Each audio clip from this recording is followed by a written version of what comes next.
What's up, everyone? It's Tim from TimPlaysAGame here with LAYTON'S Mystery Journey, Katrielle, and I gotta keep reading the title. Sorry, Katrielle and the Millionaires Conspiracy, part 3 right now.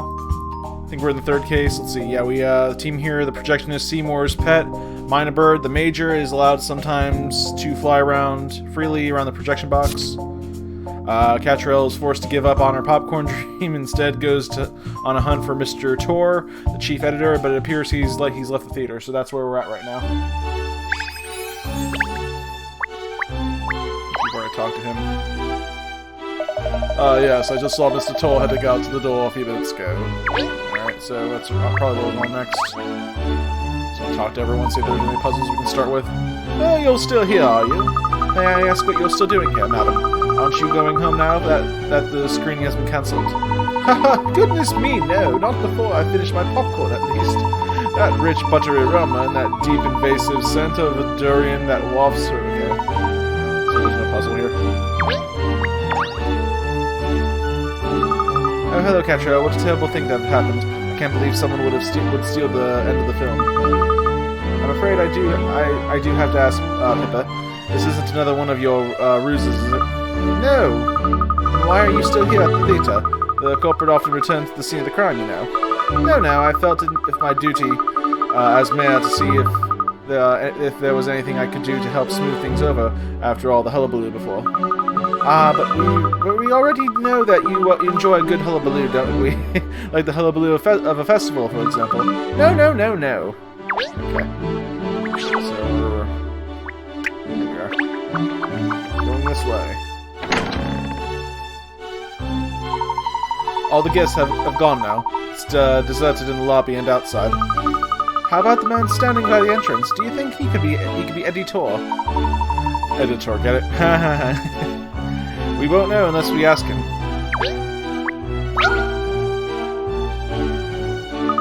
Excuse me, are you Mr. Tor, the editor? I am, and you are? I am Katrielle Layton from the Layton Detective Agency. You've probably heard of me. Nope. Oh, well, what a shame.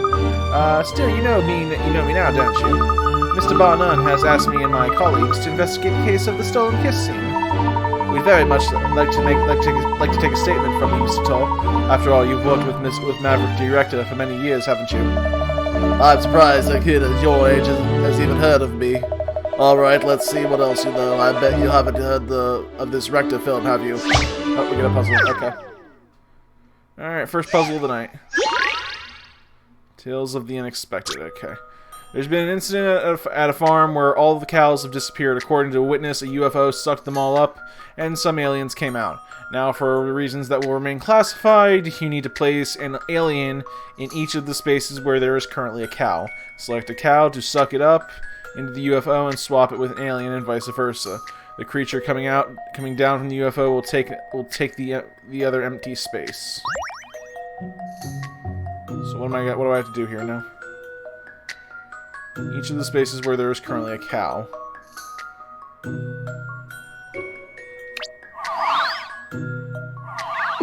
Okay, I see how it is now.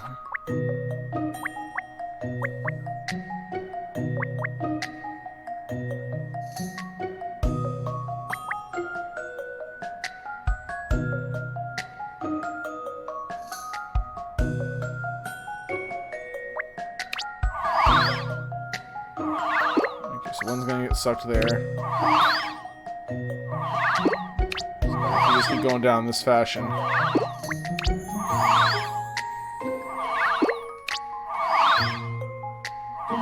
Oh. Okay.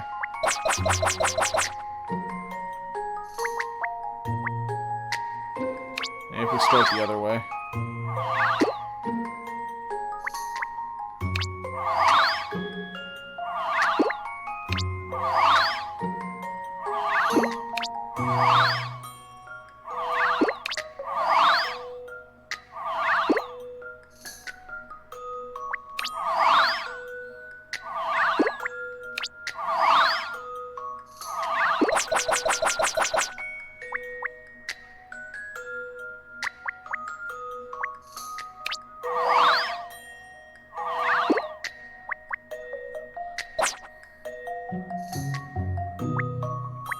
trying to figure out how to do this in the least amount of spaces.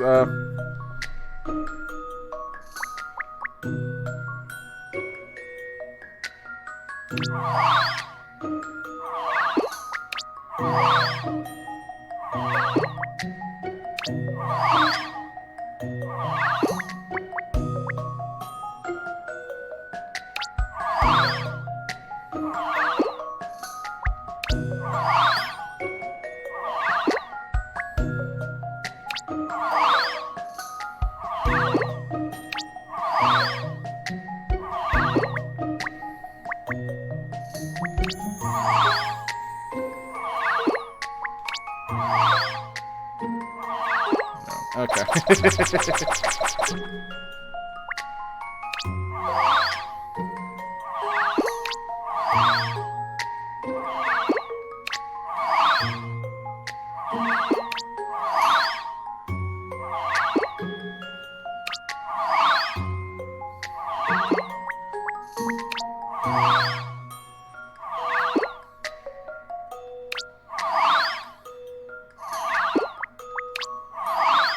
I think that's it. Yep, okay. If you'll entertain my idea here... It'll take too long. Still no patch on Miss Layton, of course. Looks like the, okay. You know, they usually tell you, like, the least amount of moves it takes to do those. Not on that one, I guess. Defied it. Not a bad action thriller, eh? Oh, I'll say, UFOs and aliens always make for a jolly good tale. I know what film it is. It's the rarely seen signs, close equations of the third kind, oh god. Alright, now I'm impressed. Rector was still a newcomer, so the film had a cast of total unknowns, and it quickly disappeared from the big screen. And the production company went bankrupt as well. So it's never been reshown. It's one of the most talked about films among Rector's fans. Spot on, you really know your stuff, kid. Okay, fire away. What do you want to ask me? Thank you, Mr. Toll. So, first of all, can you confirm that you were at the screening earlier? Yeah, I was there. I wanted to see everyone's reactions to our latest film, to be honest. But then that happened. It's unbelievable. You know, I've worked closely with Maverick for a very long time now, and I've never experienced something like this before. It's my job to cut Maverick's films, and my job alone. Can I ask where you were immediately before the screening today, Mr. Tor? I was with Maverick. We were checking over the film together. Needless to say, there was nothing wrong then, other than us arguing again. Arguing? About what? Well, you probably don't know, but Maverick's films used to be a lot more fringe, a lot more edgy. It's that kind of work that attracted me to the Maverick's direction in the first place, and I've stuck with him ever since. But in recent years, he's gone up for the popular vote. He's been shooting the kind of overly sentimental dross that the public seem to lap up. And that final kiss scene in this latest film is, well, it never sat right with me from the start. But Maverick wouldn't listen to me, would he? Not when we were shooting, or when we were editing. So when we were checking over the film earlier today, I finally said it. I told him that the scene wasn't true to his style, and that he sold out. So the two of you quarreled? Yeah, but that's just the par. That's just the par for the course. Directors and editors always argue, always have, always will. Making films sounds like a tricky business. Let me make one thing clear. Just because we argued, it doesn't mean I do something like that to disappoint all those poor people. I see. Well, thank you, Mr. Tor. No problem. You catch whoever did this, alright? I want to know who was responsible. Well, I think we've spoken to everyone now. Unsurprisingly, no one stands out as being the guilty party at this stage. Maybe it wasn't an inside job. Perhaps we should start thinking along different lines. No, I don't think so. I'm still not sure exactly when the scene was cut from the film, but one thing seems fairly certain. It wouldn't have been easy for an outsider to gain access to the film reels in the time window we're looking at. Not to mention the fact that only randomly selected guests and VIPs were allowed entry to the theater at all today. Yes, everyone was carefully checked at the door, weren't they? It certainly wouldn't have been easy for anyone else to slip in. And both Rector and Tor say there was nothing wrong with the film when they checked it before the screening. So even if someone had managed to slip into the theater unnoticed, they wouldn't have been able to get to the film reels between then and the start of the screening. My thoughts exactly, Ernest. If this kiss scene was indeed stolen, it has to have been by a member of the theater staff or the production team. I think you're right. Let's not forget there's someone we haven't managed to speak to properly yet. That's true. Let's find Mr. Rector and see if he can answer some questions this time. I just hope he's calmed down a little now. Yes, so do I. I wonder if he's still in the lobby. Okay, so the next part of this case... the romance story. So yeah, apparently there was a kiss scene that was cut out. Well, that's the whole case right here. Apparently, Mr. Tor wanted the scene cut out, and Rector wanted the scene left in. So that was their little spat they had before the film. Own up, how you doing tonight? Max raid battles tomorrow night, bud. We'll have our battle then. Alright, so... I'll find some hint coins around here, and I rarely use these, but I just like to have them.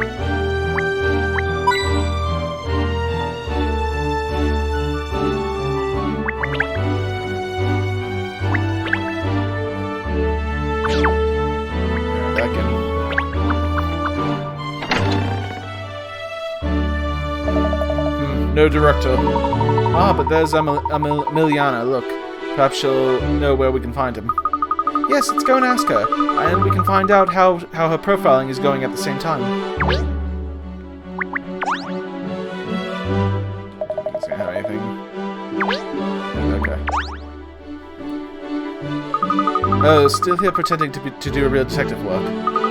If I were that good at pretending, I could pretend like you. So, how are you getting on? Don't be so catty. No doubt you've hit a brick wall, so you've come to see if you can glean anything from me. Not at all. I was just curious to know how your profiling was going. Very well, I'll tell you. Perhaps hearing some genuine deduction will make you realize how unsophisticated your own efforts are. A taste of cutting-edge profiling work will do wonders for your future investigations. Well, we can dream, can't we? This lady always makes me want to scratch. Be quiet, Hound. Don't interrupt me with your meaningless yapping. Yeah, bow wow, as in bow wow, you're annoying. So, having spoken to everyone involved, I've built up a detailed profile of the case. The only person who was unhappy about the final kiss scene was the editor, Eddie Tor. In other words, he is the only one with the motive. He had complained to the director that the stolen scene was inappropriate for the film. However, Tor has an alibi. On the other hand, Seymour Frames, alone in the projection box, had the opportunity to commit the crime, but there is no clear motive. Frames is crazy about his machines, but has little or no interest in the films he shows using them. Therefore, he had no reason to commit the crime. The logical conclusion of all of this is that the real culprit is someone else, someone who we have yet to investigate. But who could that be? The only other person with access to the film reels who has not been investigated thoroughly until now is director Maverick D. Rector. Rector? But why? Rector is a renowned perfectionist. His attention to detail is well known. How meticulous he is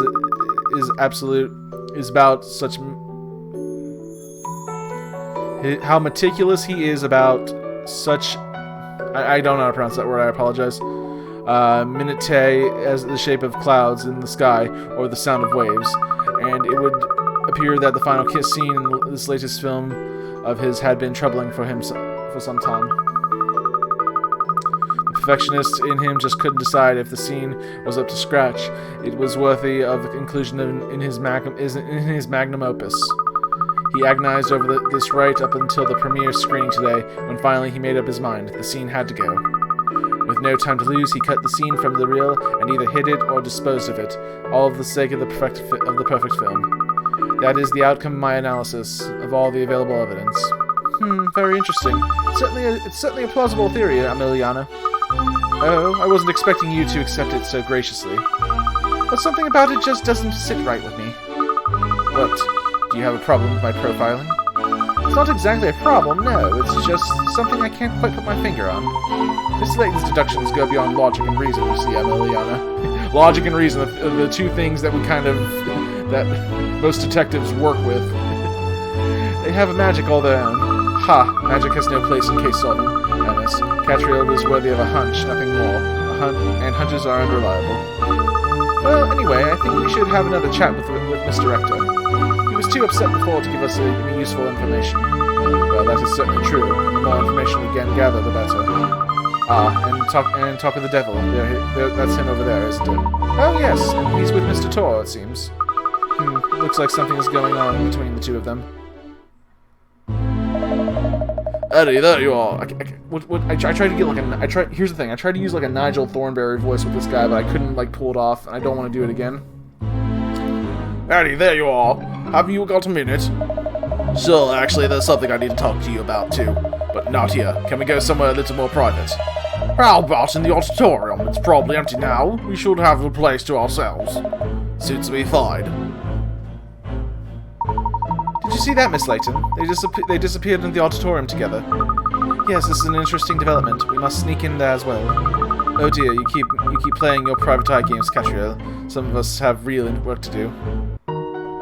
Okay, so the fifth part of this case, perfectionist. Apparently, the director is a bit of a perfectionist. Considered this film his crowning achievement, and apparently, yeah, he was not satisfied with the final scene.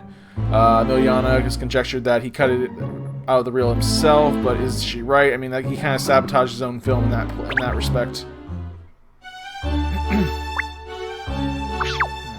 so into the auditorium.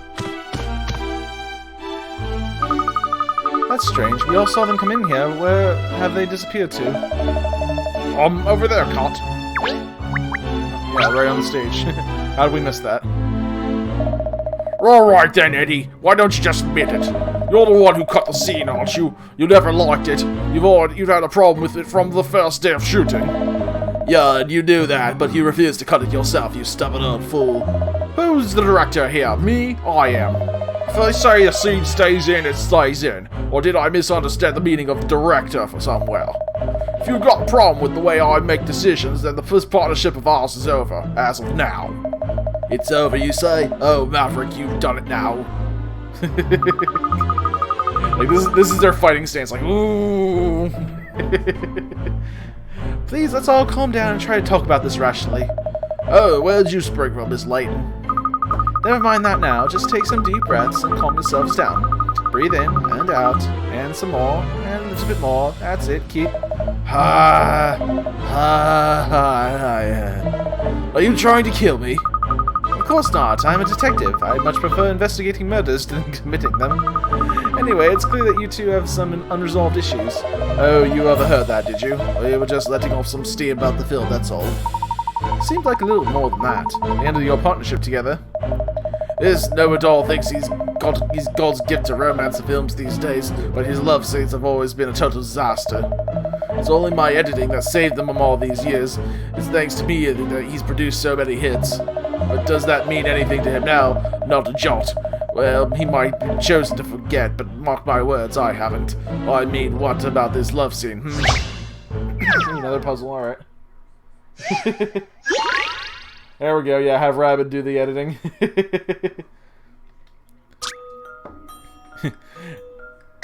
editing the romance scene from multiple angles, there you go. Okay, so let's see. The perplexed partner. A romantic Romeo has come to take his sweetheart to a delightful dinner. To add a little excitement, instead of telling him or her room number directly, his playful partner took photographs of every junction along the route to the room and sent them to him. These photos aren't in any particular order, but by studying them carefully, you should be able to work out which rooms A to E is the correct one. Okay?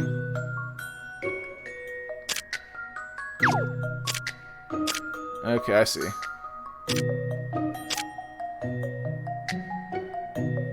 Okay, so we got a fire hydrant right here.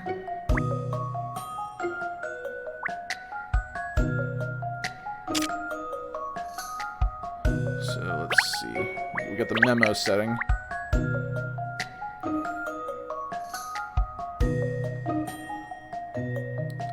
So the first one takes place like right here. Not to keep like going back and out, since they're not in any order. It's gonna make it a little bit difficult. Rabbit wants a fancy dinner. One day, Rabbit, one day. So let's see. So every junction alongside the route. Okay. So there's the first junction right here. So it's either... So now we gotta figure out which way he went from here.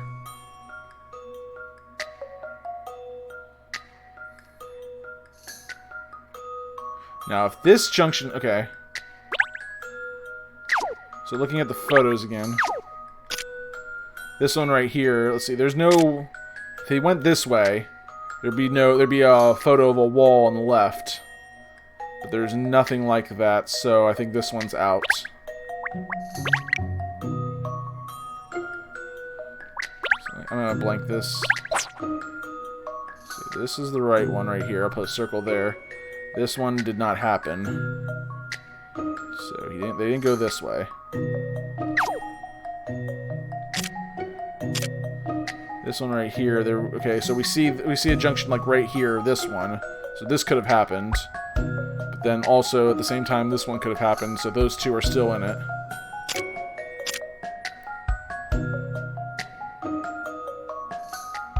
We see another four-way junction right here, so it could be this one, and it could also be this one.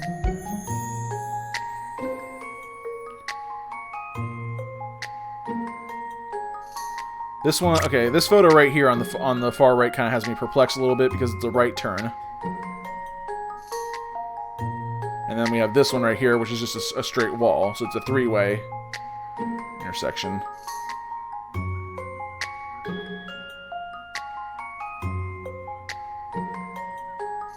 So if you went this way, then use the right turn one here, the fifth photo.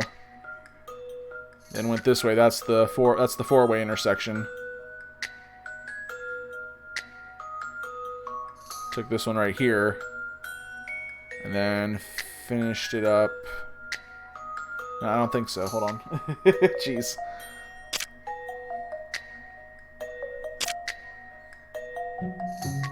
Okay, I'm at number 1, 2, 3, 4, and 5. 1, 2, 3, 4, and 5. Okay, so 1 was right here.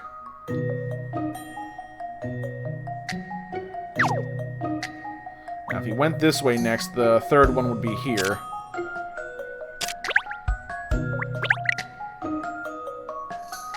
So 3 right here.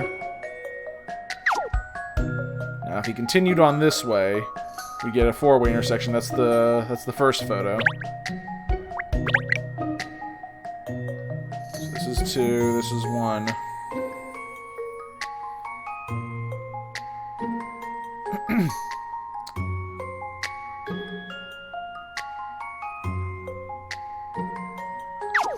Okay, so 1, 2, and 3 have been used, so now we only have 4 and 5 to rely on. Which means it can't be A, so A is out of the running.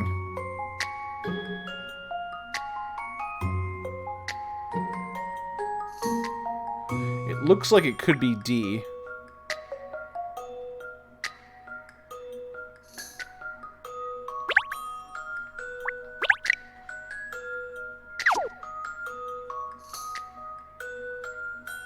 Yeah, it can't be A or B.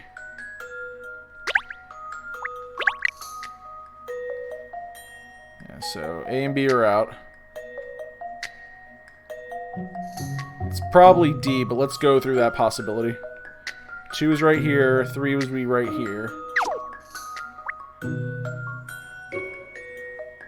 So if he went that way, the 5th photo would be used. Then if he went this way, we get the first photo. We get this way, we get the 3rd photo. But only one, but then that one wouldn't be able to use, so it can't be E either, so E's out. So we're down to C and D. Alright, so so photo 2's right here. Yeah, you think these puzzles look simple, but if you go get real complicated with it, I mean I do, but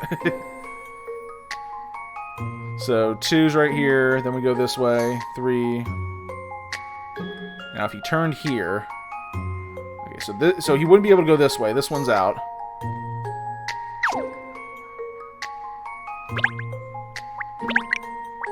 So if he went this way, it would have to be like a zigzag pattern. So 2, then the 3rd one would be right now. It'd be the fourth one right here.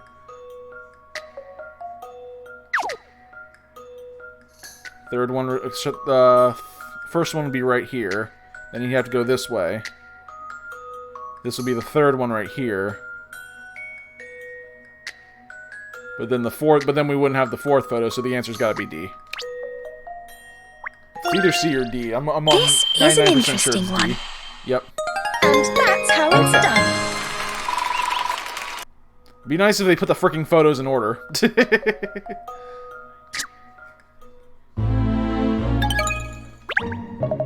Well, I did think you'd solve that one that had me stuck for decades. There's no puzzle that can't be solved with some calm and considered thinking. Mr. Tor, if you'd calm down a bit, perhaps... Calm down? Are you being funny? Ah? I don't care what that spat with Maverick before, but I can't be pinned for this theft on that final scene.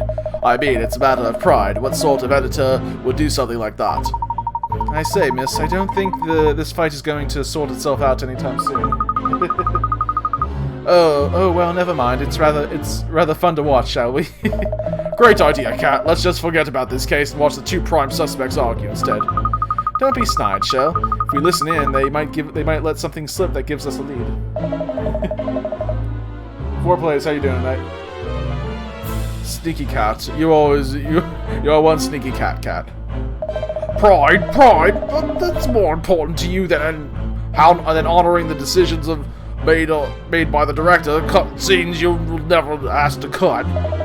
For the last time, I did not steal that kiss scene, and you know that I would never cut a film unless you gave me the go-ahead. But it's no secret you didn't like the scene. You always had a problem with it. Come on, admit it. Yeah, I had a problem accepting that the great Maverick director could be happy to end one of his greatest films with a scene like that. Tisk. Why don't you admit it? You never really got on with that scene either, did you? Yes, I did. I was perfectly happy with it. So you're willing to compromise on quality these days, are you? You make me sick, Maverick. But you know what makes me more sick? The fact that someone other than me cut one of your films. All right then, Eddie. If it wasn't you, then who was it? Tell me that. Goddamn. Switching between these voices is killing me. If you ask me, it was you. Listening to your conscience before it got corrupted by flame. How dare you! Back in the old days, you wouldn't have stopped shooting until you got a scene you were 100% happy with. But now, well, those days are gone. Yes, well, the days when my films made me money, made no money. Look, if I've changed my directing style, it's for you and the rest of the crew. And we're grateful for that. We all appreciate actually getting paid, don't get me wrong.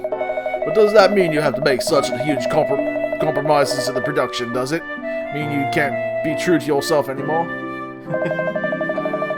Look, I know I said your love scenes were rubbish, but the truth is, if you have shot some good stuff in the past, haven't you? Maybe, but that was a long time ago now. Anyway, Eddie, being too idealistic doesn't pay the bills, does it? That's the bottom line. Fine. If that's your take on it, there's nothing more to say. Goodbye, Maverick. Oh boy, okay. Yikes, that didn't end well, did it? Mr. Torres walked out. This could be our chance to get some important information out of Mr. Rector. Come on, Ernest, and you show. Yeah, bring the dog too, that'll work. Mr. Rector, I'd like to ask you a few more questions if you don't mind. I'm really not in the mood at the moment, but alright, if you'll get this whole thing cleared up quicker. In Astral Chain, do you learn what happened to their parents? No, oddly enough, you don't. And actually, I think you do. It's kind of a weird thing. It's I don't. If you haven't played the game yet, it's kind of a huge spoiler. That was a rather heated argument you and Mr. Tor just had, and such disagreements between the two of you a regular occurrence. Eddie and I have been a team for a very long time, since long before I've made it. So we've had more than a few fights over the years, yes. Back in the earlier days, we used to have blazing rows about production issues. Still, it's never gone this far before. We've never talked about going our separate ways. Yes, well, one ill word ask another, as they say. If you said things you didn't mean, I'm sure an apology will go a long way to fixing things. With Eddie, I'm not so sure. I hear that you used to make films that were a lot less mainstream. What was more fringe appeal? Is that right? There's nothing that's going back a bit now. Anyway, it wasn't like I was trying to shoot fringe films. That's just how it worked out. That's how people looked at my material. It wasn't for everyone. But Eddie really liked my old work. And now that I'm making films more people actually want to watch, he's not happy about it. You know, he's always pressing me not to include the last scene in No Sub for Love right from the start. Yes, he told me. He said you didn't believe it was true to your style. Not true to my style, huh? That makes it all sound so simple. The truth is, I don't even know what my style is anymore. It's just typical of Eddie, though. He never had any hesitation in telling me what was wrong with my films. Sometimes it makes me so mad, but I have to admit it, he's usually right. Oh, who am I kidding? He's right this time, too. You mean about the stolen scene? Well, I just wanted it to be real. I wanted to shoot a kiss that looked like it was genuinely from the heart, not just the two actors playing their parts. But somehow I couldn't get it right. In the old days, I wouldn't have given up. I just kept shooting and shooting until I got the result I wanted. Why didn't you do that this time, then? You're young. I wouldn't expect you to understand. Fact is, as you get older, you lose the drive you had in your youth. Yeah, you're quite right. That's not something I can relate to. It sounds rather sad, to be honest. So you're telling us that Mr. Tor couldn't accept the scene you shot?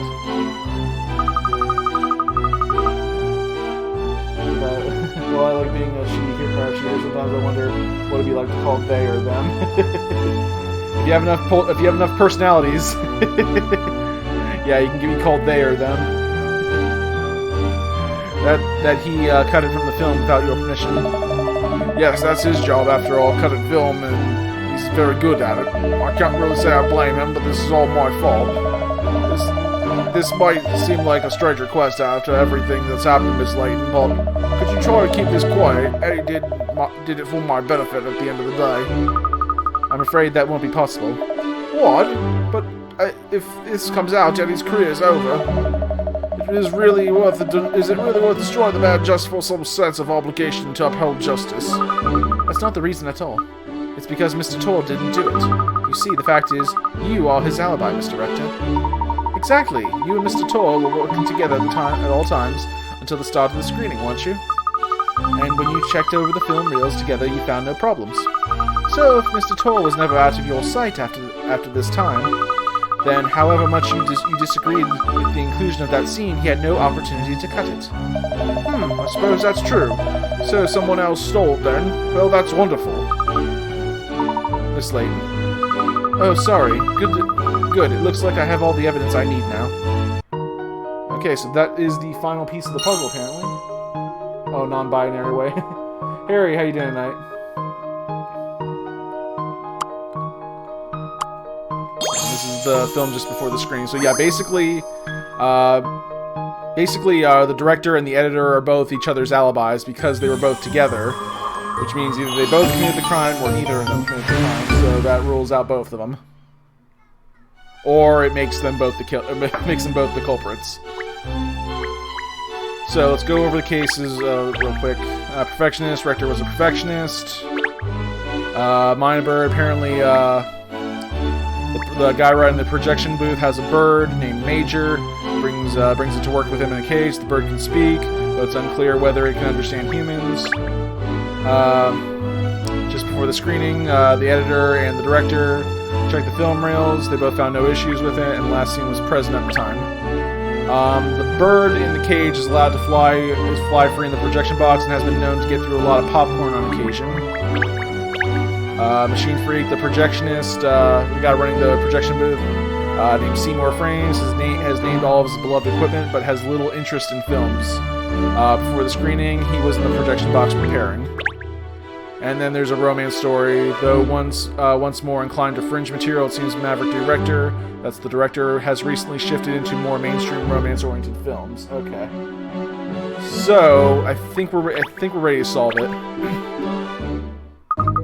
You have hugs? Yes, hugs. There we go. Hugs for everyone. Of course, it all makes sense now. Yeah, and I'm deaf now. That was by writing down my ear, Cat. Miss Layton, have you solved it? Yes, Annis, I believe I have. Just as every film has a final scene, every case has a truth to glean. And now, I've uncovered both. Oh, well done, Miss Layton, brava. And what a spiffing verse that was. Annis, summon the suspects. Gladly, miss, gladly. Alright, here we go. Thank you all for coming, everyone. I finally ascertained the truth about the stolen kiss scene.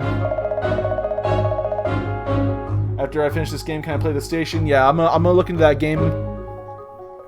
Because I do want to try to do like a let's play game every week. Or at least whenever things are slow on slow nights, but we'll see what happens.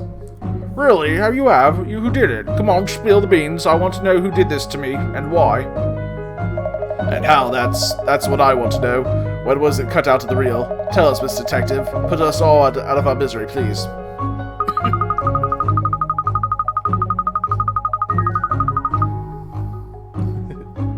Want to be a Psyduck and rescue Team DX? Memento, Katrielle. Why have you asked so many people here? It's clearly obvious that most of them couldn't possibly have been involved. Oh, it's much more fun this way. The more people, the more tension. I agree with Miss Layton. She's a born performer, that woman. Oh, this is so exciting. I couldn't miss a show like this. I mean, as mayor, I have vested interest in the truth. As the head of 7 dragons, I feel I'm obliged to see this case through to its conclusion. Don't need me. Mine are all. I can't do the bird whistle. Right.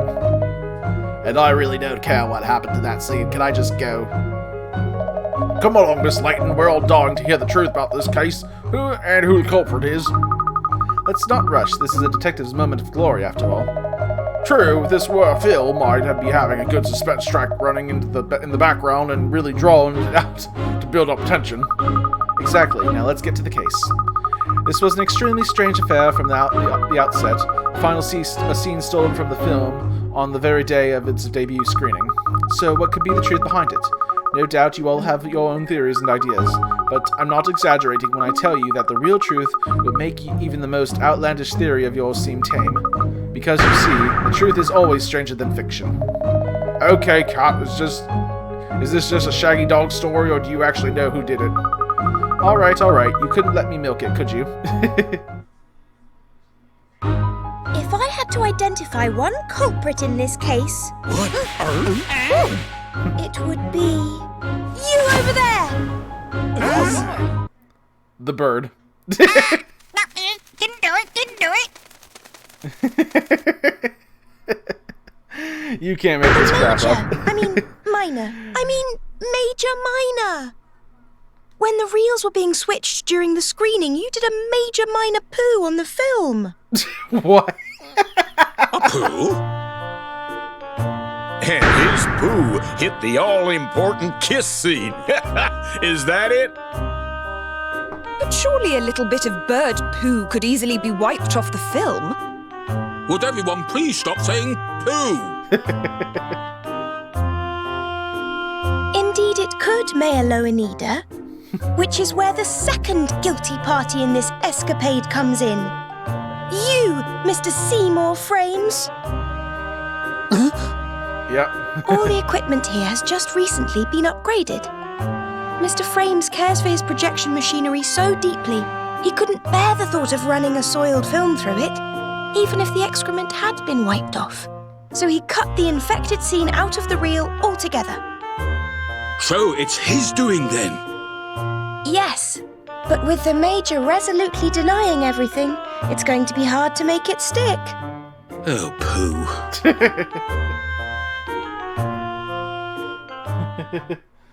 What the heck is with his eyes, yeah?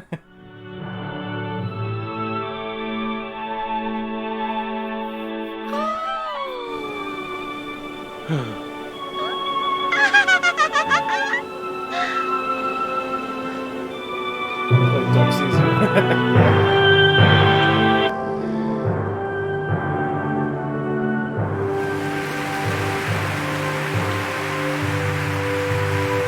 And it's over.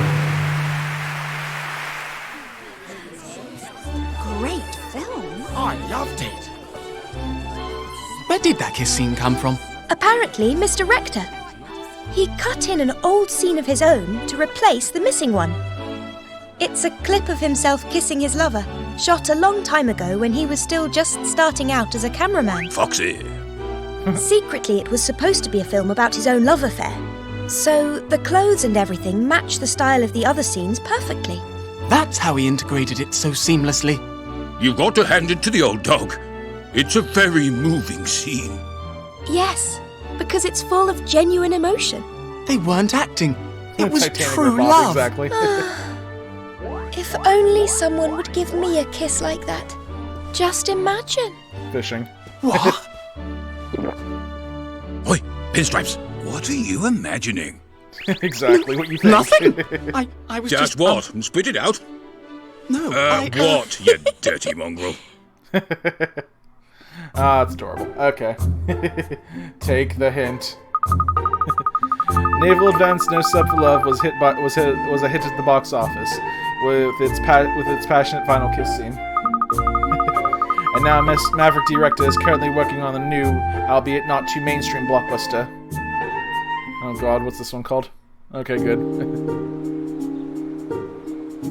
How is it? You always stumble on the answer in these cases. Stumble on? It sounds like you think it's just luck, Charles. It is just luck. Isn't it? Not at all. The truth is, Miss Layton makes logical but instinctive inferences.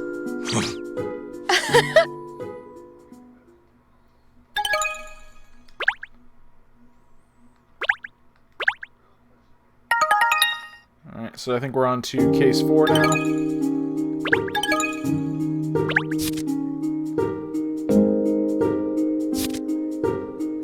Okay, this is cool. We can actually pick and choose which cases we solve now.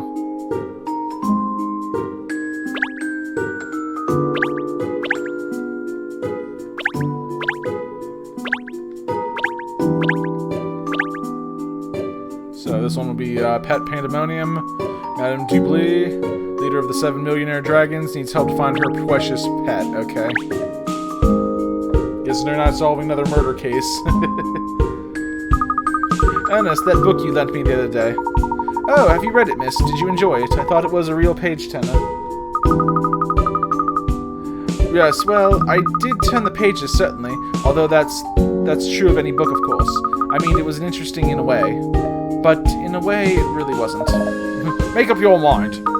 Well, I enjoyed the murder on the stormy desert island, but the way the detective solved it was a bit dull. Personally, I preferred when the detective hacks his way through all the possible suspects until only the terrified killer remains. Hacking through suspects? Yes, it's so much more satisfying that way. It's kind of a weird choice of words. Satisfying and scary. Detectives are supposed to be cool and collected based on their deductions on logic and reason, not hacking through suspects. Oh, really? Yes, detectives do traditionally have that image, don't they, of being symmetric and lucid. But Miss Layton's inimitatable style turns that on its head. I think it's capital. You mean she relies on her gut rather than her brains? I prefer to call it miraculous instinct, Cheryl, not gut. It is miraculous, that's true. Miraculous, you solve anything. Oh, snap. Well, it sounds as if you know a lot more about it. You're obviously a master of logic and reason yourself. Sorry? I know, how about this? Next case we get, you can try to solve it. I'm not doing your job for you. And won't put your money where your mouth is? Oh, that's the phone. I'll get it.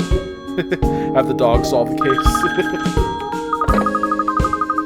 Perfect timing. No doubt it'll be someone with the case for us. No doubt about it. It'll be a case of a wrong number. I just think it'd be funny as heck to watch the dog try to solve the case. What's the dog doing? He's solving the case. Give it time. Give him time. You mean the woman from the cinema, the matriarch of the 7 dragons? Yeah, Madame Dublis. That's right. She said she had something she'd like your assistance with, and asked that you pay her a visit. Interesting. Perhaps she has a case for us. I really couldn't say. I will speak to the detective in person, she said. She was most insistent. I see. Well, I suppose we better go and visit her then. Come along. You do realize you could mean you'll actually have to do some work for once. Me? You mean you, Shirley. Why me? I want to see your famous... Oh god, we're gonna have the dog solve this case. Here we go. Your famous logic and reason at work, of course.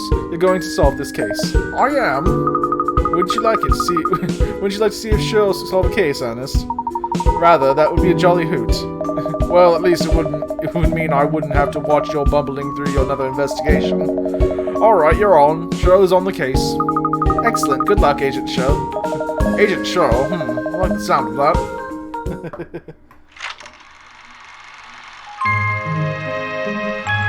Sword Art Online? Yeah, I've heard the anime.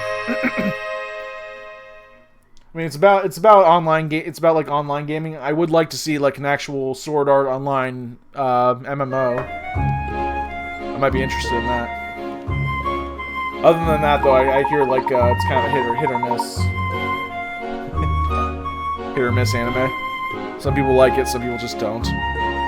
I believe Madame Dubley's residence is around here somewhere, miss. Didn't you ask her for directions, Ernest? I did, yes, but she wouldn't give me a full address. She told me we'd know when we were nearby. But this isn't Millionaires Row. All the houses here are enormous. It could take us ages. To find it just walking around aimlessly. I think this is a job for Agent Sher. Lead us to Madame Dubley's residence using your razor-sharp reasoning to guide your detective. No. Wouldn't it be easier just to call her a passerby? Well, I suppose so, yes. Alright, let's ask someone. She looks like she knows. Excuse me, I don't suppose you could tell us the way to Madame Gretchen Dubley's residence? Dearie me, you don't know Madame Dubley's house. No, I'm afraid not. We're not familiar with this area, you see. The Dubley's residence is the largest building in the neighborhood. You can't miss it. Helpful. Well, let's see. Ah, perhaps that's it over there. Exactly. What did I tell you? See? You couldn't miss it. Ha ha ha. So, you have some business with Madame Dubley, do you? She asked us to pay her a visit, yes. Really? Madame Dubley asked you for you? Well, you must be more important than you appear. You're really fortunate. I should dearly love to receive an invitation. Madame Dubley is obviously a very influential and significant member of the society, isn't she? Did you hear that, Sher? You wouldn't want to let down someone so important now, will you? Who, me? Come along, then. We mustn't keep Madame waiting.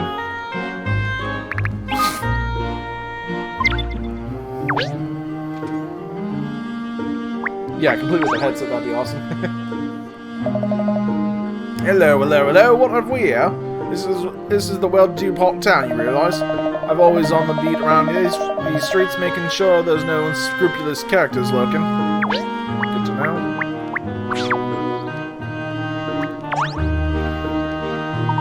Ha! Oh dearie me, who to talk about this? That's the question. Someone looks like they have got a lot on their mind. Ah, what extraordinary timing. I was just wondering whose ear I could bend. It's my friend, you see. She runs a little chain of accessory shop, but I'm afraid business is rather slow. She's in... Okay, I think this is just a side thing. I'm not gonna get involved in this. They got like a lot of side stuff in this game that you can get involved with. I mean, it's just extra. It gives you just extra stuff.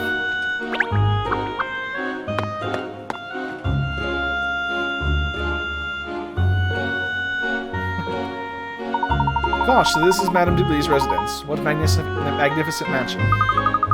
Worthy of the leader of the Seven Dragons, the millionaire of millionaires. So what is she, like a what is she, like a billion, no wait, a million times a million.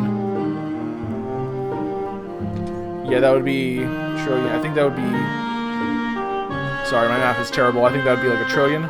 Trillionaire. Looks like those big double gates are the way in. Usually has a puzzle. Oh, hi, 1, 2, 1, 2. How are you? 1, 2, 1, 2. Brilliant, but probably not as brilliant as you. Well, you can't be jogging, that's for sure. But solving puzzles is fun too. I've got one here. Actually, try it. Weasel maths. Oh god, here we go. Look closely at the weasels and the numbers and try to figure out which number goes at the bottom. Select the frame to enter your answer. Oh god, okay. So I'm not sure if you can see the bottom weasel. Okay, so this weasel plus 8 equals that weasel with the tail. with the striped tail. Plus 4 equals left-facing weasel. I think their tails have something to do with it because because these tails at the bottom are like horizontal. These tails are like at an angle. Rabbit says 6. It's gotta be 6. Okay, hold on.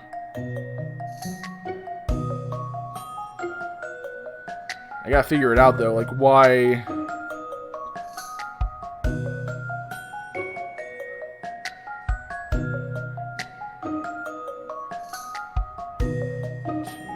Two, four, 6, 8. Okay. Yeah, but I'm trying to figure out like what these numbers represent. That's the thing. I'm not sure if the... I don't think the color of the weasels has anything to do with it, because all of them are a different color. So there's nothing consistent there.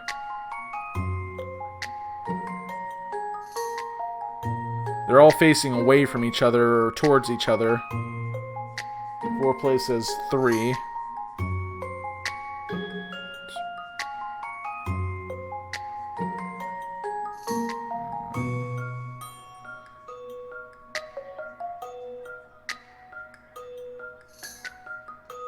These weasels are the same right here, and these weasels are the same right here.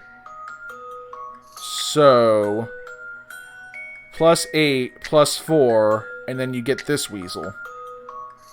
If I'm reading that right. And then plus 4, plus 8, you get the same weasel again. So these equal 12. So if you were to add 12, you get the same weasel again. Like a clock. Okay. So yeah, if you add 8, if this is representing of a clock, representing the hour hand of a clock, that would be 2. Add 8 to that, you get 10 o'clock. And if you add, let's see, this represents 10 o'clock, you add 4, you get 2 o'clock, like that weasel over here. So if this is in fact a clock, this is representing a 3 o'clock hand. To get the 9 o'clock hand, the answer would have to be 6. I'm gonna go with 6. I'm not sure about this. It seems really weird. I've seen how to solve this now. Son of a gun! Oh my god. I was right. Wow. Rabbit was right. 6. Yep. The weasels were representing time on a clock. Wow. Okay. Time weasels. Okay, well, my brain hurts after doing that one. Okay, yes, Rabbit, you helped. I just didn't think that. I knew that I had to know the trick though. You did help me solve it, yes. Okay. Well done, good job. I'll have to look out for another puzzle now. So I've got something for the next time I run into you. Thank you. I'm looking forward to it already. Can't wait. So excited. 1, 2, 1, 2. Why is there a baker over here? Oh, hello. I didn't think to see you here. Ah, Alex, hello there. What are you going to do in this part of town? Delivering order. One of my customers is having party, and they asked me to bake for them. Ah, yes, I'm sure the exclusive Lipsky cakes are in high demand around these parts. No, yes, the morning that I deliver cakes here to Madame Dublé, but she did not look too happy. I hope I did not do nothing to upset her.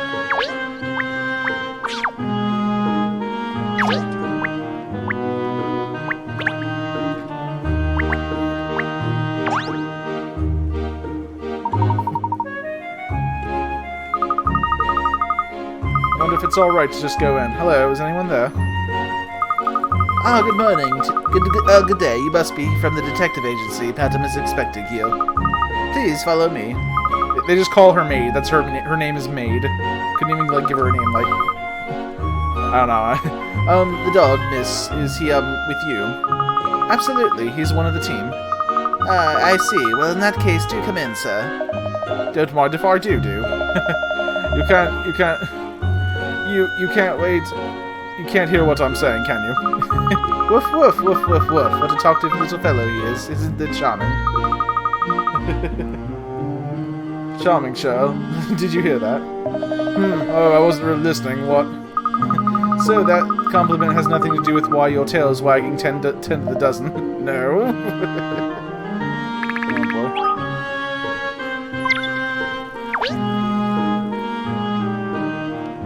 She looks like a Raggedy Ann doll came to life. I'm sorry.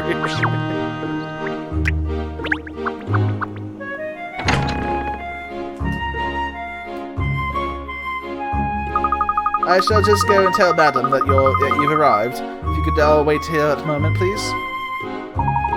I say, this interior is even more amazing than the exterior. Look at all this tip-top furniture. Yes, the furnishings are very elaborate, aren't they? These carpets are of the highest quality. But what else do you notice, Cheryl? What's apparent from this hallway? Well, there are a lot of cats. Soft toy cats, cat ornaments, cat pictures. She's clearly batty about catties. Precisely. All these cat things, there's an unusual amount of them, wouldn't you say? Oh look, here she is. Oh dear. No, I specifically requested Professor Layton. I certainly didn't ask for a young parvenu like yourself. People are still demanding my father's services. You're obviously not abreast of the situation, Madame. Pardon? Allow me to clarify. I will solve this case in my father's stead. Very well, I suppose as long as it is solved. You must recover my dear lost Rexy Wexy post-haste. Rexy Wexy. Sorry? Oh, my precious Wexy Wexy!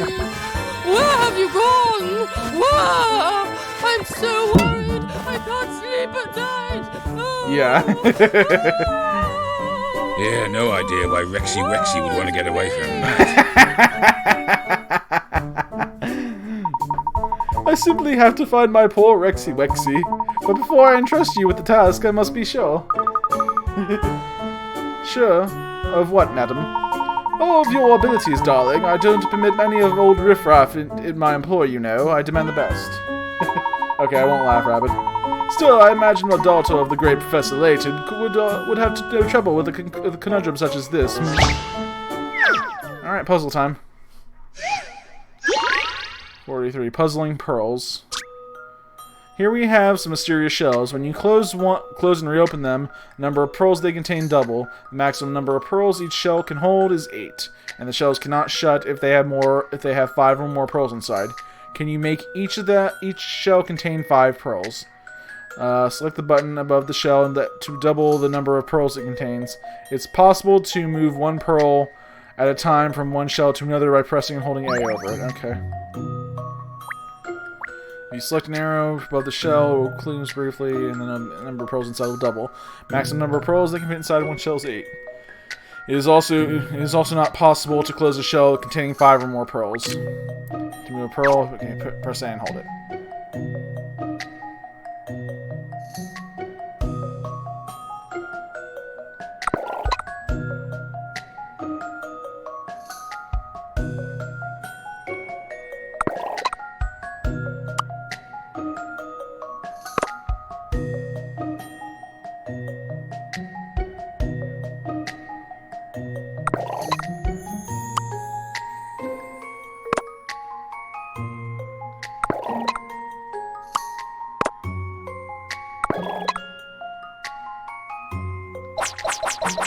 Okay.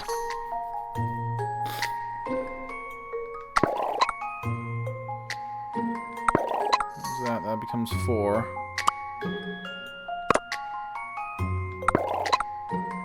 That has 6.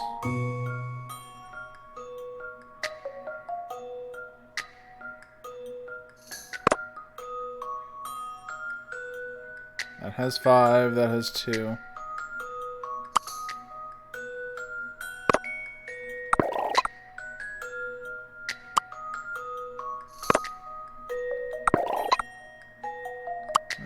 One from here to there. Oh, that works. Okay. This should do it, I think. Puzzles are made for solving.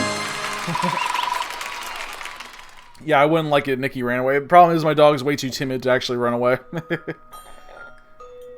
And she knows her way around the neighborhood all too well. SpongeBob is a kid show. Also, SpongeBob doubloons. Don't drop.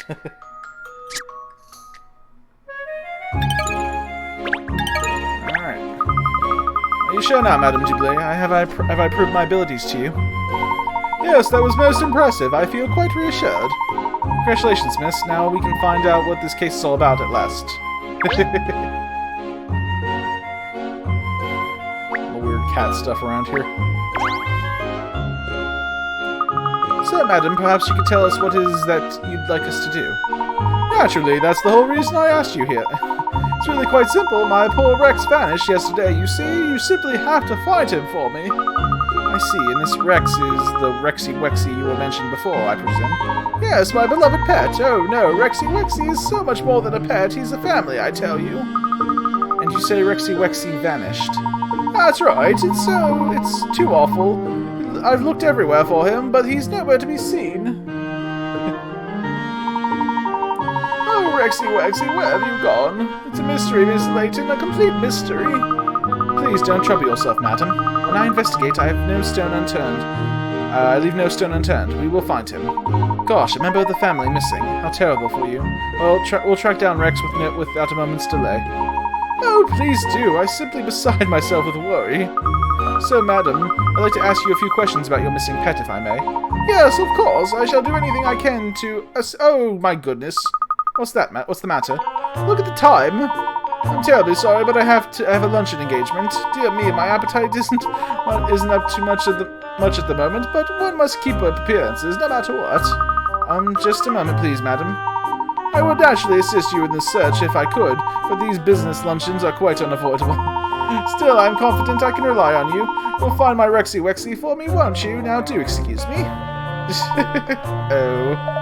Well, that great dame really gave us a lot to go on there, didn't she? Yes, the creature's name is about all we got. Is all she actually told us. This is going to be a challenge. Well, we got a name. 4 plays are taken off. Have a good night. Well, it's far from ideal, but we'll just have to work with what we have. What we have nothing but a name, and just a stupid one at that, especially for our cat. There's no such thing as an easy job, sure. So we'll do what we have, detective. You're still on that, are you? Alright then, we'll start. Yes, we start right here in this room. The foundation of all good detective work is an investigation. We need to sniff out more information about this Rexy Wexy. Well, you're in charge, Joe, so let's start investigating. Look at this cat toy. This is like the eyes on it are giving me creeps. There's another cat toy here as well. They're everywhere. Ooh, that reminded me of a puzzle I know about cats. Ooh, we got a cat puzzle.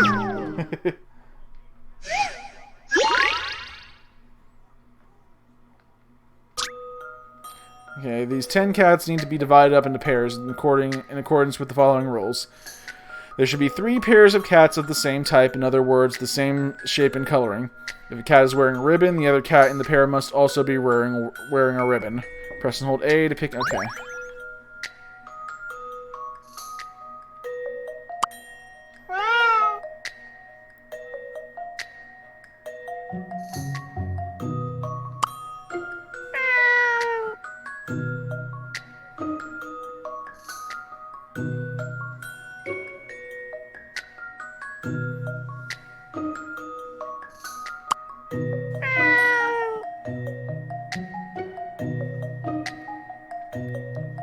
Should be 3 pairs of the cats of the same... Should be 3 pairs of cats of the same type. In other words, the same shape and coloring, which we have right here. If a cat is wearing a ribbon, the other cat in the pair must also be wearing a ribbon. Okay, that's right. I think this is right the way it is. A good puzzle is something you have to chew over. They do call me Sherlock Holmes for nothing. Yeah, basically just sort, yep. They're all getting along perfectly. Pairing them up first by the ribbons, and then by type makes it easy to solve the solution. Okay, cool. About to storm where Harry is. Very good, Shell. That should earn you a doggy treat. Oh, well, you know, it was nothing really. So, in the most prominent position at the center of the storm, we have a large bunch of flowers and a soft cat toy. Which seems to goes to show how much she adores cats, surely. A cat lover. Let's see if we can get some information from her. From Raggedy Ann over here. Madam is very busy, though, every single day. Yes, as a matter of interest, what line of business is she in? Madam is a consultant to a multinational retailer with 27 different departments selling everything from cat food to expensive jewelry. Gosh, that is a broad range. Yes, she really treasures her time with Rex, you see. He's such a soothing influence on her. Finding Rex should soothe me too at the moment, believe me. Okay, so... cat painting over here. Oh, look at this portrait. What's up? What's up, pussycat? There's a puzzle hidden behind this picture. Do you see, Shell? Why don't you try to pound out the answer? Alright, okay, robots take the cake. Okay, so this is another robot one. Make sure the factory robots place the strawberries on all the cakes passing by the conveyor belt. When you select a robot, place the strawberry in its hand on the closest cake, and then prepares a strawberry from the conveyor belt on its other side. Control the robots and place the strawberries on every cake. Robots do nothing if there is no cake in position, and you can't operate the same robot twice in a row. Okay, so we got 3 on the so 3 on this one side, 4 on this side, 5 on this side.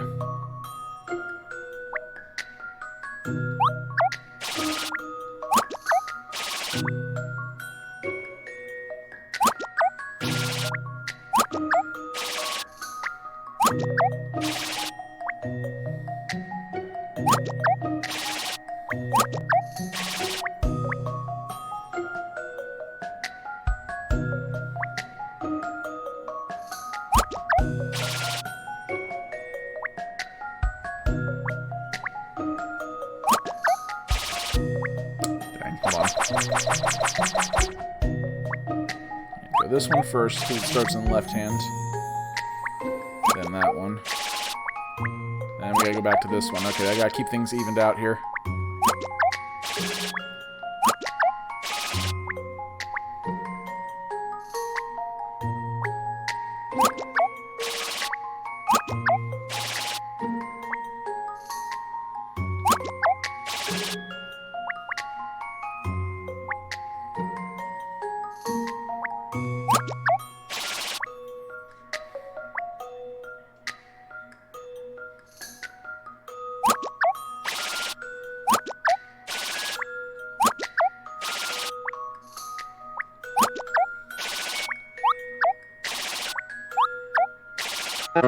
Yeah, okay. Alright. I feel like I have to use this one more than any other. Just because that's set up.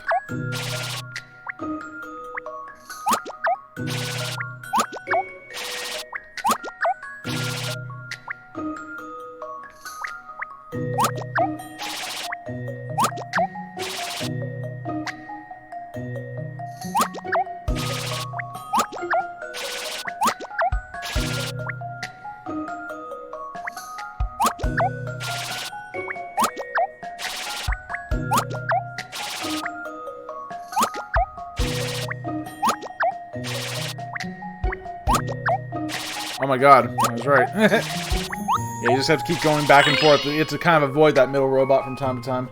A good puzzle is something you have to chew over. I ain't nothing but a hound dog.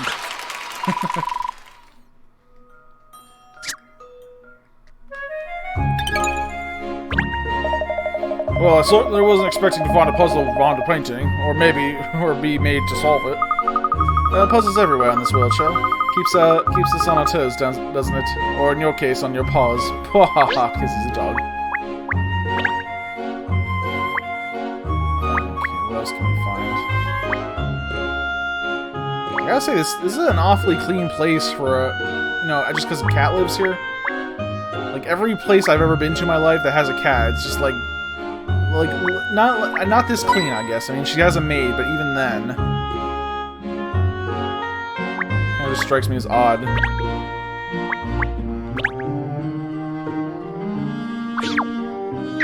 Still nothing here. We gotta find something else here.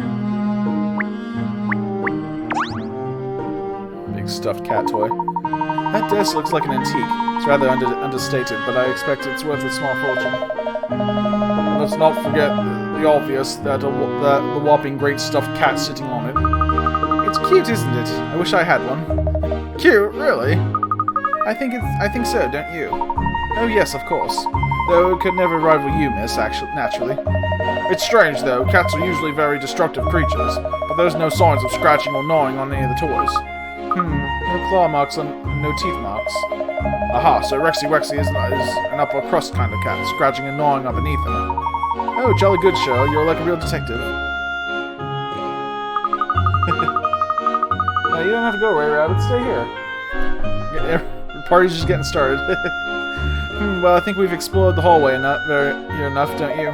Madame Dublee certainly has a lot of cat toys around this place, that's for sure. Yes, gosh, if she's this much of a cat lover, Rex must be a spoiled rotten. It's not much of a deduction, but I suppose that's about the only tale this room tells. Well, sure. Do you know where Rex is then? We've looked at the table under the desk, and she's asking me if I know where the cat is. I think we're going to have to broaden our search. It's like looking for a needle in a haystack, though. This mansion is simply vast. Where do we start? Excuse me, detectives. I hope you don't mind me interrupting. Madam did say she was happy for you to look around the residence if it would be of help. Ah, thank you very much. I wonder, could you tell us which room Rex spends most of his time in? Yes, of course. That would be Madam's parlor. It gets a lot of sun, you see. Rex always enjoys napping in the sunshine. I see. We'd like to investigate the room if we may. Although I imagine it's been cleaned and made up since Rex's disappearance, hasn't it? Oh no, miss. Madam was very clear on that. You mustn't leave the scene completely undisturbed, she said. Perfect. Could you show us the way then? Certainly, miss. Follow me.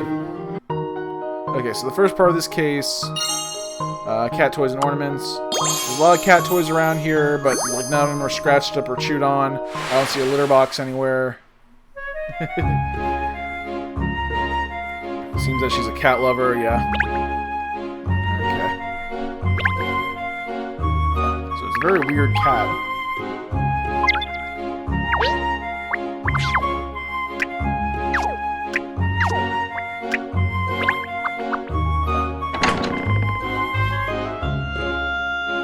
Cat stuff. This is Madam's parlor, as I explained. She did say she wouldn't mind if you needed to look around. I must only ask that you be careful of the furniture and ornaments. It's all very expensive, you see. Gosh, my palms are sweating just hearing you say that. Oh yes, one more thing. There's actually a picture of Rex in here, which might help you. Just over there to the left there, do you see? Sorry, that's who we're looking for. You know that Rex is a boy, I presume. Yes, we realize that. Thank you. I hate it when he goes missing. I do hope you find him quickly. Don't worry, this case is in safe hands, with myself and my detective assistant, Agent Shirl here. Shirl? Miss, is that short for Shirley? Haha, no, actually Shirl is my dog's name, and he's a he. Oh, how interesting. Your dog is a detective as well. Well, Shirl, I do hope you find Rex soon. He's very special, you see. Woof.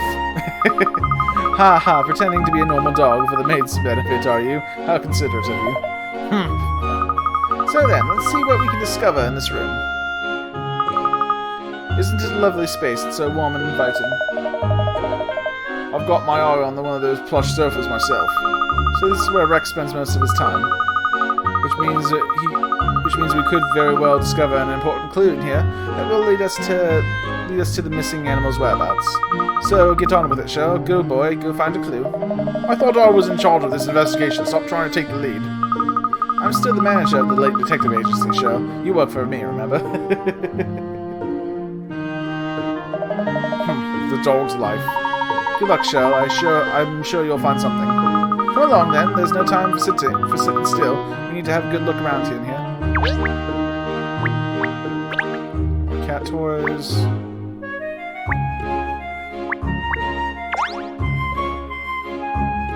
So this is a picture of... Okay, it looks like it's sitting on airs. Oh, I think it's Champion. Such a dignified and refined look.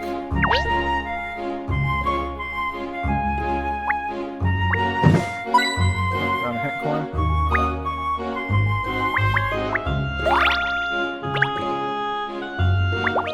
Oh, found something.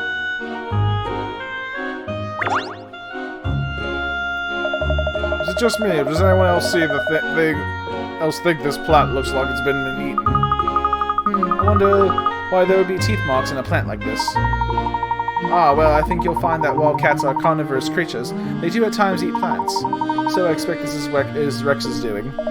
Really? Cats eat plants? Why would they do that? To help them regurgitate hairs and other unwanted things in their stomachs, or for nutrients. There are numerous theories, although I'm not entirely sure that they normally eat this kind of plant. Usually they'll eat plants just to toy with them, I don't know. That's weird, I've never heard of cats eating plants.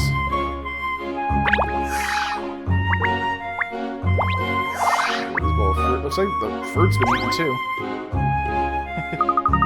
There's some rather exotic looking fruits here. Some appear to have been nibbled at. Presumably Rex is doing. Because cats are so well known for eating fruit, aren't they? Pinstripes. Maybe it was a bowl of fish or something. Perhaps Madame Dublis was hungry and couldn't resist taking a bite. Because well-to-do ladies are so well known for lousy manners. Come on, people. Well, can you be certain that it wasn't her? Not certain, no, but I think it's safe to assume it wasn't her. I mean, I'm pretty sure, probably. You sound real certain there.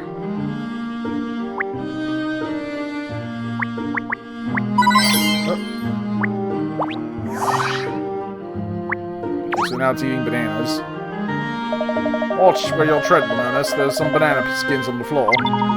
Gosh, you're right. I'd probably have fallen flat on my face if you hadn't warned me, so. You wouldn't expect to find banana skins left lying around in a place like this, would you? No, it's a little unexpected, but it seems reasonable to assume that someone ate some bananas and dropped the skins here. Presumably Madame Dublis, seeing as this is her parlor. The woman who can't be bothered to tidy up after herself, eh, cat?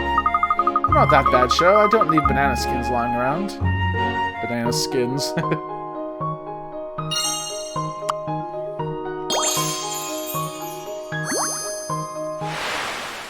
So that's the next part of this case. Several banana skins were found on the floor of the parlor, perhaps discarded by the madam herself. They appeared to have been there since Rex disappeared. Interesting.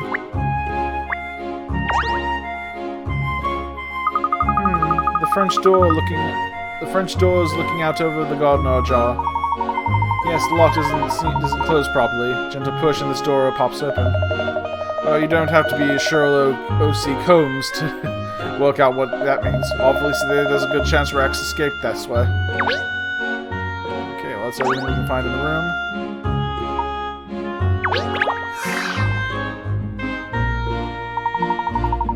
So, how's the case shaping up, Show? Have you managed to deduce where we'll find Rex now? Well, it's not exactly a lot to go on, is it? An open door and some banana skins. But if I had to deduce the missing cat's whereabouts from the available evidence, I'd have to say, yes, sure. I'd have to say, Rex slipped on the banana skin and flew straight out the open door, which means Rex is in the garden. Brilliant, Shell. Great deduction based on what we know so far. We should go and search the garden at once. How's that then, Cat? I'm earning my keep now, aren't I? Well, I certainly agree that we should go and investigate the garden. Come along.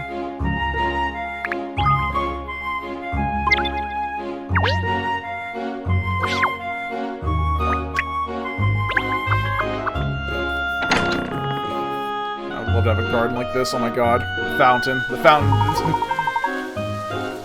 Garden, just the fountain in the center and everything like protruding around the fountain. I say, what a bizarre garden. I've been for walks in parks smaller than this. Well, Rex could be hiding anywhere in here, so we'd better get started looking. What the heck? What a wonderful array of different trees and plants. Oh dear, what am I treading on? Ah! Snake! Snake! Calm down, Ernest. It's just a skin. A snake skin? I hate snakes. I hate skins. I feel sick. I'm not sure it's a snake skin, actually. Oh no, miss, please don't pick it up, even on a stick. It's all part of the investigation. It's all part of investigating, Ernest. You can't be squeamish about these things. Now, let's have a look. It is a skin, but you're right, miss. Hard to tell if it belonged to a snake or something else. I mean, you are in a garden, so there are probably snakes here. In a garden this size, there are bound to be one or two adders. Sure, please. Oh dear, I hope we don't have to be here too long. Okay, so we found a reptile skin of some kind.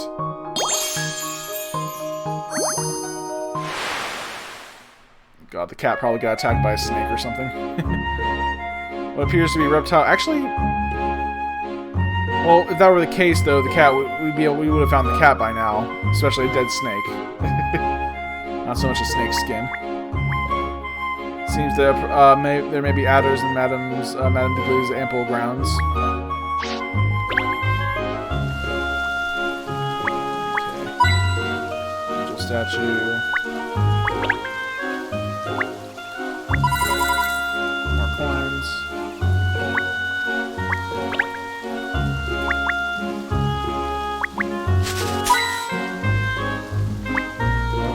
I think I found something. That's another way in and out of the property, not so grand at the gates we came through. Look, it's a bit broken at the bottom. You're right, Shell. Perhaps it took a blow from a football or something when children were playing out on the street. But we got a Korean Nation raid. Thank you guys for stopping by. Gonna keep on going with the stream here. I imagine it's hard to stay on top of repairs with a property of this size. Well, we've conducted a thorough search of the garden now, but still no wrecks. Where could that cat have gone to? Ah, I see Agent Shirley's thinking. Well, what have you deduced?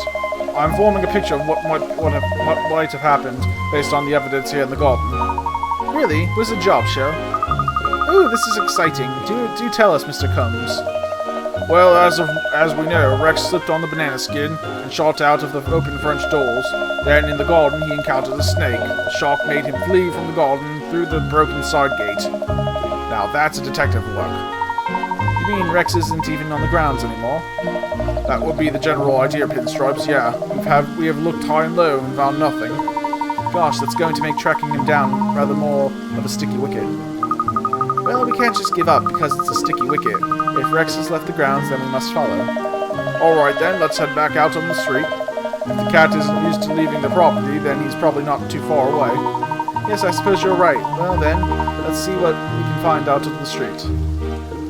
Okay, back to wherever this is.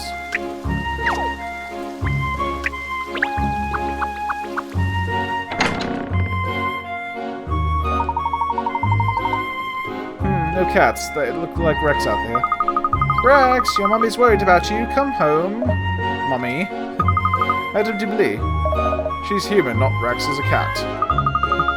Does that mean she can't be his mother? Oh? What? A cat over there. Look, do you see, miss? It's not the one we're looking for, but yeah. Oh no, that's not Rex. That's some other cat. Different colored fur and everything.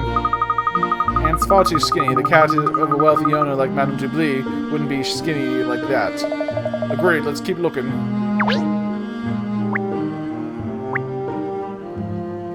Maybe she saw something?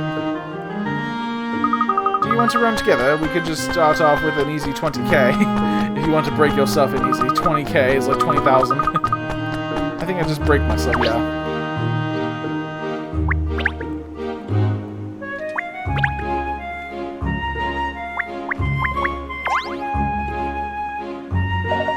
Ah, detectives. That looks good. I'm glad we've run into you again. We're searching for a cat. Have you seen any? No, yes. I see many cats in these streets. What kind of cat do you look for? He's called Rex, and he's white all over, and he's from a rather well-to-do household and looks the part. No. I have not seen cat like this. Oh, what a pity. Okay, so he didn't see the cat, even though he's probably staying there the entire time. Well, we've been searching all around the streets by Madame Dubélé's mansion now, and still no sign of Rex. Cats are fickle creatures, that's the trouble. Tracking them down is always hard. What's our next move, Agent Show? Our only option now is to widen the search. If we're lucky, maybe we'll find a clue at least, even if we don't find Rex himself. Alright then, let's do it. Let's start looking further afield. Back to where we started. Hiya, how are you? Oh, hello. Yes, fine, thanks. What can I do for you? Sorry for stopping you like this in the street. I just wondered if you heard of the new maze craze. The new maze craze? No, Ernest. Do you know anything about any such craze? No, I can't say I've heard anything like that. Just to be clear, I'm a dog, so no. Oh, well, I tried it, you see, but it's a bit too hard for me, so would you like mine? Oh, thank you. Yes, it sounds interesting, I must say. Haha, I thought you looked like the sort of person who'd want to give it a go. Here you are, then. It's all yours. That's very kind of you. I'm looking forward to trying it. Okay, so this is just another secondary thing we can do. But I don't want to take away... I want to try completing the story here as much as I can.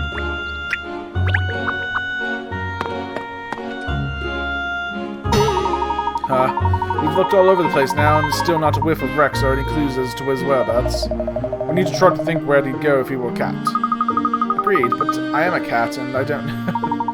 Well, I think that they generally like small enclosed spaces and higher vantage points. But there are hundreds of places like that around here. No point sticking our tails between our legs and giving up. Let's take another look around.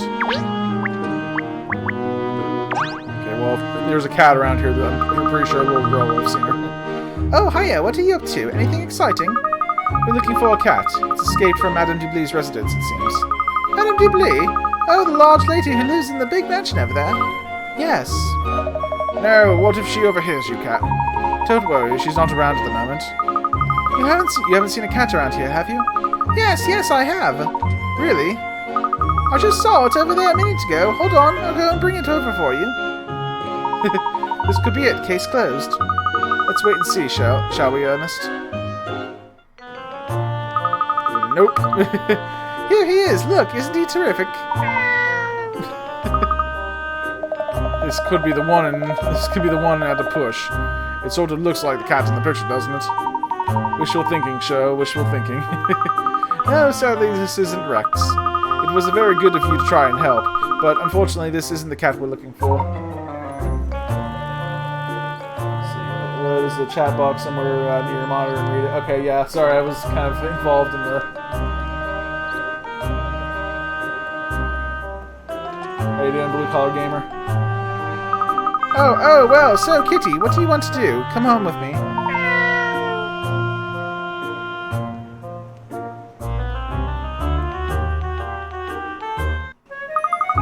Hey, where are you going, Kitty?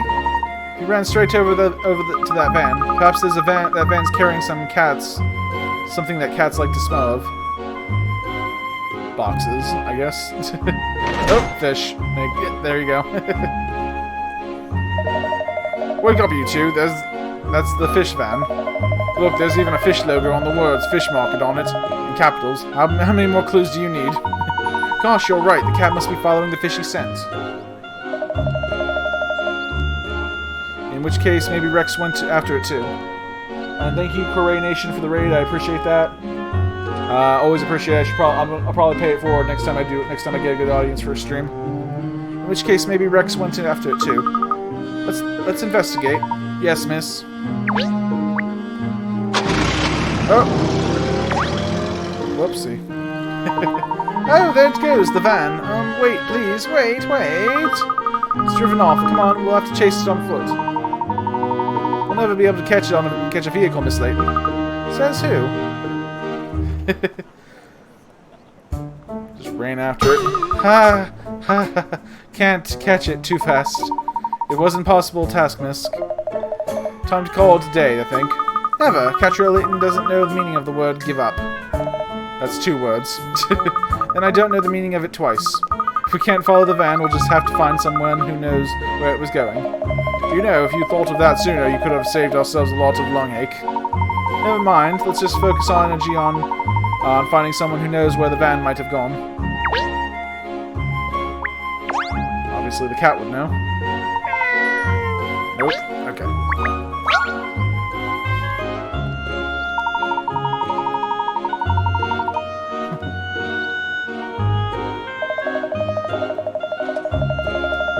Vans like that are the bane of my life. We've been puzzling over this sticky van issue back at the station for months. Okay, another puzzle. Here we go. Alright, tunnel vision. Let's see.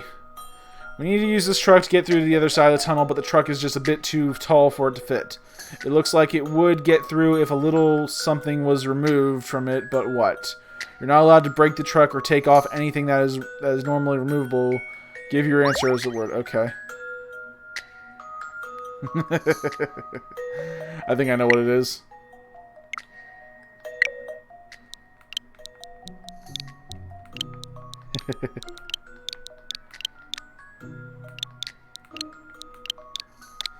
If you remove the tires, you can fit through.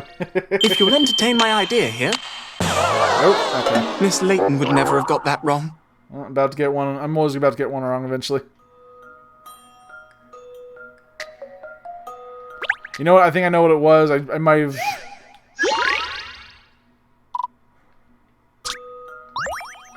You're not allowed to break the truck or take off anything that isn't normally removable.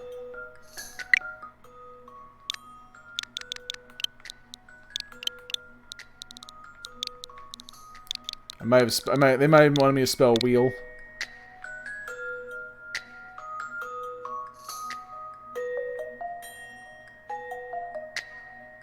Looks like it would be able to get through if a little something was removed from it.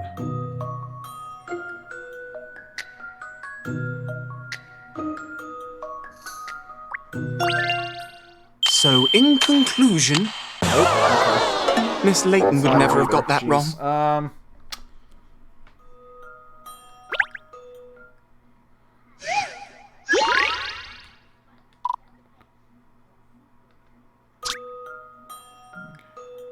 I need to use this truck to get through to the other side of the tunnel, but the truck is just a little bit too tall and won't fit. It looks like if we... It looks like it would get through if a little something was removed from it, but what? Not allowed to break the truck or take off anything that isn't normally removable.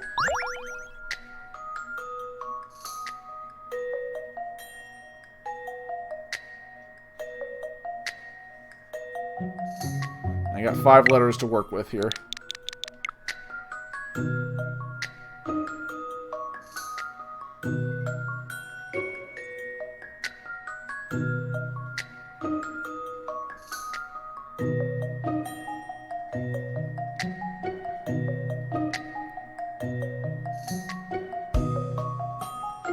Looks like it would get through if a little something was removed from it, but what?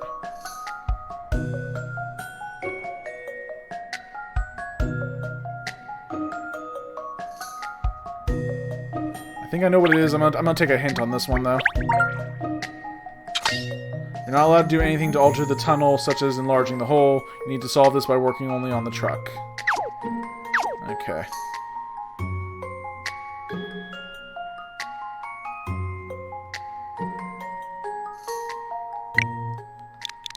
I'm gonna try something else. Air. If you deflate the tires a little bit, maybe then I'll be able to get through. So, in conclusion... Oh, that's it. Okay. Thank goodness I got that right. They just take some air out of the tires and... removing a little bit of air from the tires is all they need. Just don't let out so much air that the truck can't move. Okay.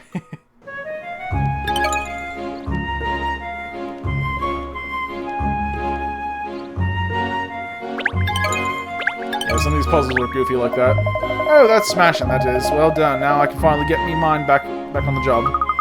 Now then, Constable, do you think we could get back to the matter at hand? Oh yes, Miss Layton. Was there something in particular you was wanting to speak to me about? We were wondering if you might know where the van that was parked here before would have gone to, the one with the fish logo on, you know. Oh yes, the fishmonger's tin can. One comes straight from the wharf, I believe. The wharf, just near here on the Thames, you mean? Thank you, PC Beat. Could be that Rex hopped a ride in the van and has ended up by the river then. To the Thames, the team. That actually happened to my sister's cat. The cat jumped on a truck. I'm not kidding about this. The cat jumped on a truck. The cat was gone for a month, by the way. Jumped on a truck, rode the truck to a warehouse, and then hid in the warehouse up in the rafters. So it was there for an entire month and they couldn't get it down.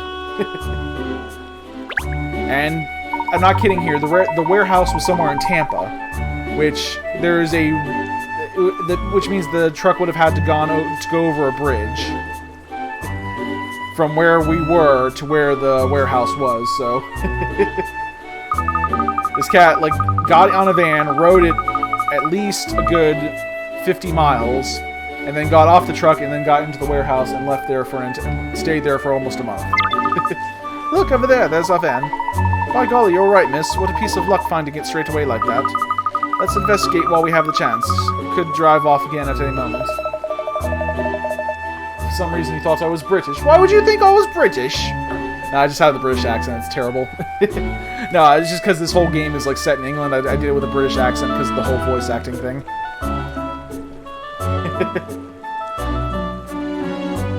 Nah, but I've gotten better at doing the whole British thing. Oh, yes, of course. I often see vans driving themselves. Okay, so the next part of this case, Wharf on the Thames.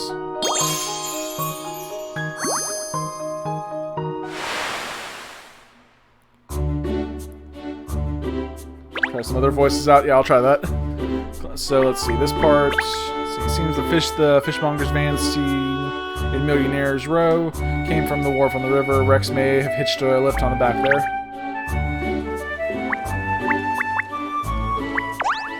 See if this guy knows anything. What's a grand waste of time? Oh, has there been some kind of incident here? Oh no, I wouldn't be calling it an incident now. All that happened was I was after loading everything onto the ship back there when the snowy white cat jumped out at me from on hold. A snowy white cat? Oh, that's what I said. Jumped out like a tiger. So it did. Anyway, now they're thinking there could be more cats hiding on board, so they're doing a full-blown search. It'll be late getting away, I'll tell you. What happened to the cat that jumped out at you? I'm blessed if I know. That daft thing bolted out after at a fair speed, so it did. I see. Well, thank you. You've been very helpful. So there was a cat here, but it's gone now, I guess. It's a busy place, this wharf, isn't it? Look at that boat that's just about to leave now. What do you suppose it's carrying? Bananas, I think. Probably imported from overseas, and now being delivered to somewhere else along the river. I do like rivers and boats. I'd love to jump on one now and sail away. Oh, well, miss, if you will, I will. Leaving a dog in charge of the business. Good thinking, team, good thinking. I'm sure you could handle things, Shell. Well, obviously I could. In fact, that Sherlock Holmes detective consultancy. That almost sounds believable. You'd have to move the office to Barker Street, though. Are you mocking me? Alright, that was adorable, but... Bananas. Why bananas?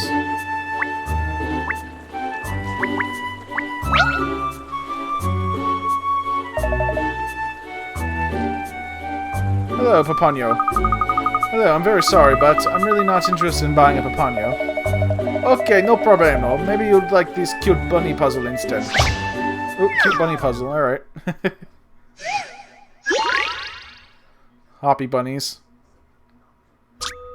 Okay, some rabbits are playing in the field. The rule is that they have to go between the two other rabbits where they move whenever they move, and it looks like they all want to end up on the patch of flowers.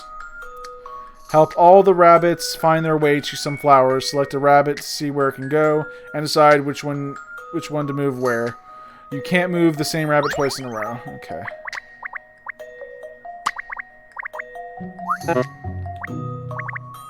Okay, so they constantly gotta, I guess...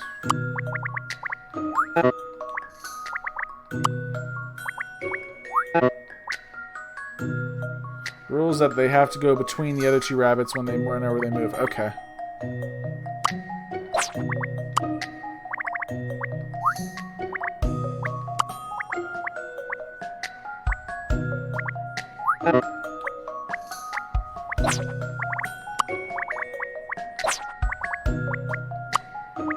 Yeah, I think the first move we have to make is this one right here.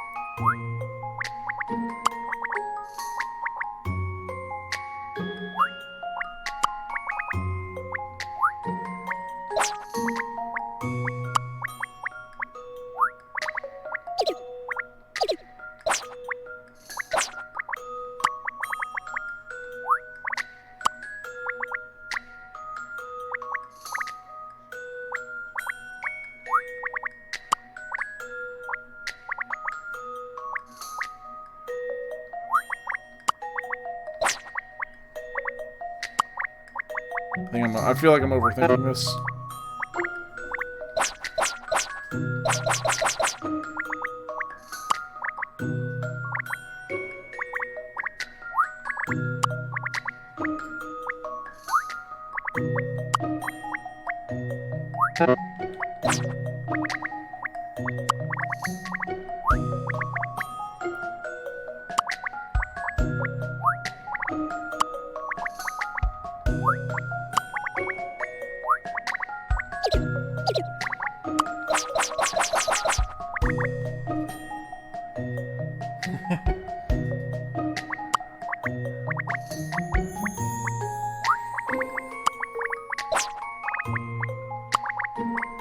It's gotta be the first move. It's gotta be a pretty simple answer. I just gotta...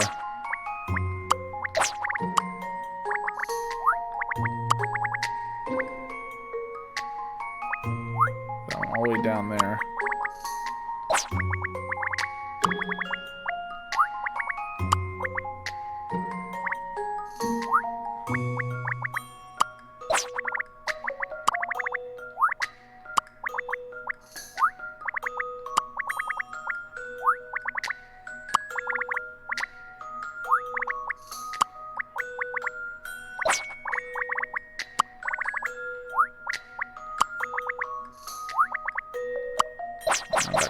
Okay.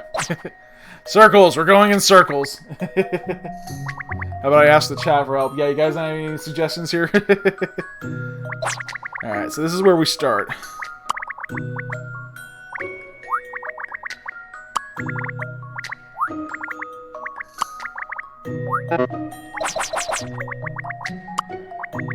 Usually these have pretty simple answers, so about like 5...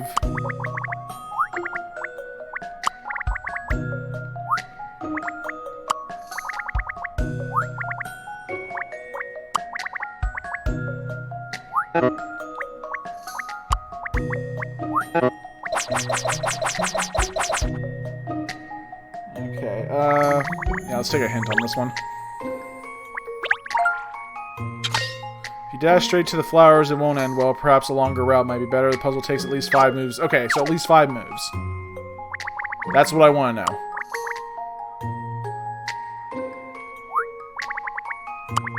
So, move that one here, move that one there. There's 2. 3. 4. Wow. Can't believe it took that long. This should do it, I think. And that's how it's done. Okay, so that's done. Thank you. That was a cute puzzle. You were right. You did it. You solved the puzzle. You are a very clever solver for puzzles. Now, let's see how you dance. What? Okay. You solved puzzle. Now you dance. Pooh, what a pong. You'd certainly know what this van is used for, wouldn't you? It's dark and dingy, cramped and fishy. It's like being inside the belly of an enormous whale or something. It's very invigorating. In what way? Rex, if you come in here, come on out now. Nice try, Pinstripes, but it's not going to be that easy. Perhaps he's already slipped out of the van and he's gone somewhere else. Well, if that's the case, then yeah, we're screwed. Yep. Oh, what's that? It's a dog barking, isn't it? Can you understand what it's saying, Show? It caught me off guard. I didn't catch what it said. Really? Even with those enormous ears of yours? That's right, even with my enormous doggy ears. Oh, well, if you didn't hear, it can't be helped. Maybe something's going on over there. Yes, you could be right. Let's go and investigate.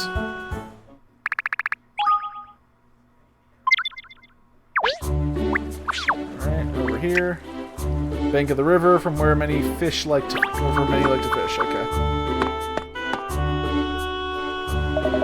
Ah, we met before. We met before, haven't we? Or haven't we? Or maybe not. Actually, maybe. Yes, we have met. On the last day of the Riverside Festival it was. Well, Riverside Festival, now that you mention it, I think we might have been... There might have been a festival going on by that name, yes. Gosh, I don't know if we'll get much useful information out of this chap. Oh, I'm sure we will. Don't worry. I mean, I can barely remember what I had for dinner last night, but you don't worry about my state of mind, do you?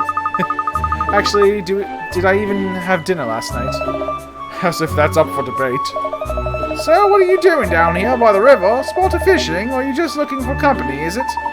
Actually, we're looking for a missing cat. You haven't seen a white cat around these parts recently, have you? Yes, I have. It's alright. Really? Oh, hurrah. Well, we found Rex at last. Well, hopefully. Look, it's just over there now. Oh, wait a minute. Where did it go? You're not talking about that. There's actually a dog, Mr. Fisher. Now that you mention it, I'm not sure it was a cat I saw. Perhaps it was a catfish. Or it was a dog. Ha! Looks like we're no closer to finding Rex after all. I think it must have been that stray over there we've heard barking before, don't you?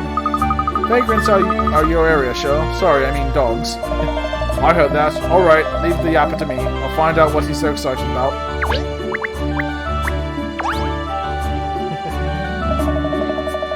Excuse me, have you got a minute? What's happening, Hound? You don't look like you've missed any meals lately. Yeah, I'll get fed. Thanks for the concern.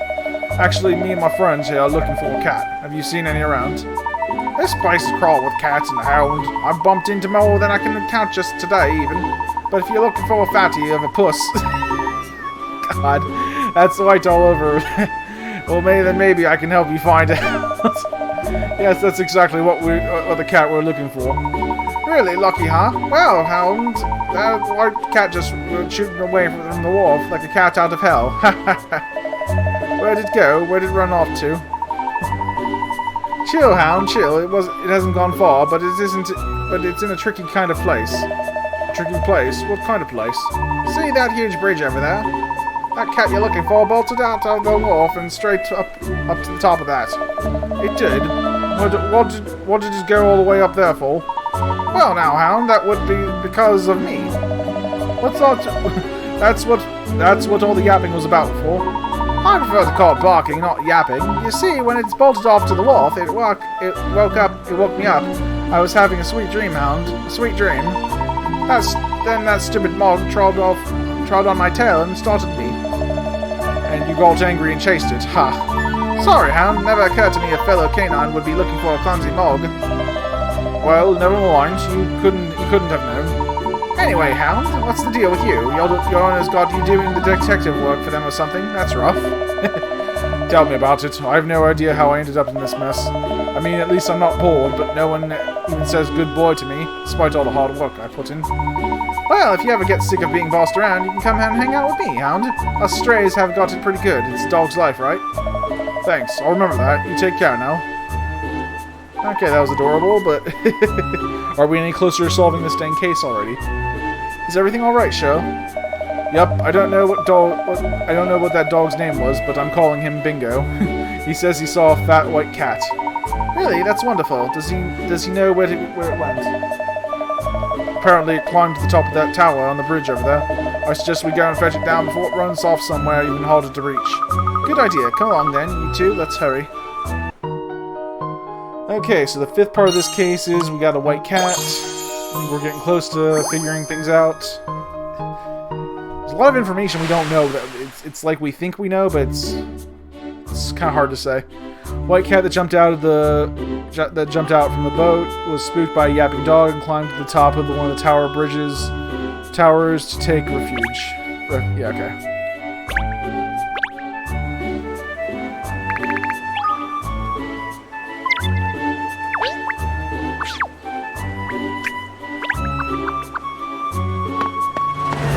Find this cat already. Cat, up there, cat.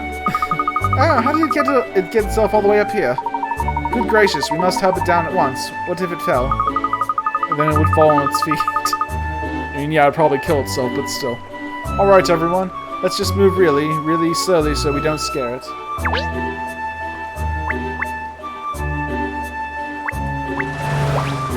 God. Car almost hit me. How did we get a cat down from all the way up there? Don't worry, Cheryl. There's a simple way to recover things from higher places. Oh, you get a puzzle out of it. Awesome. Stair blocks.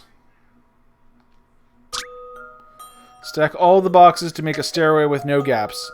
From the start point at the bottom left to the top of the cliff on the right. People can only climb steps 1 level at a time and cannot climb steps of 2 levels or more. Remember that. There must be no gaps underneath any of the blocks. Press A to hold to pick up a box so you can move it around. Use L and R to rotate the boxes when you're holding them. Okay.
I feel like I'm doing this wrong. Hold on.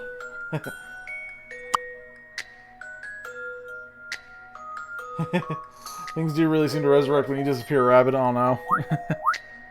I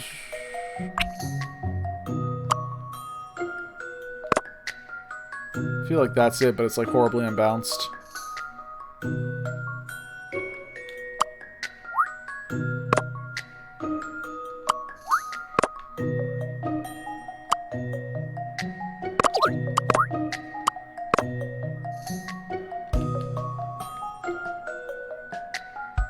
Okay, there are no gaps underneath any of the blocks. Okay, I messed that up.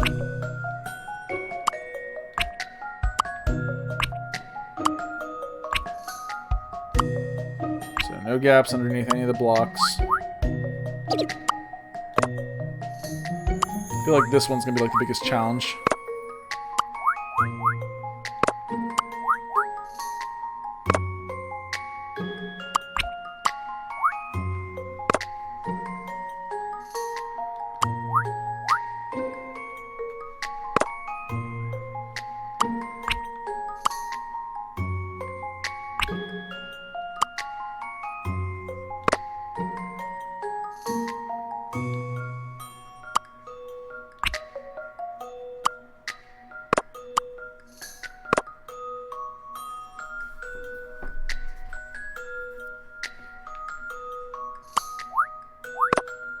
Okay, Rabbit's working on a song. Okay, oh, you're working on that song? Awesome.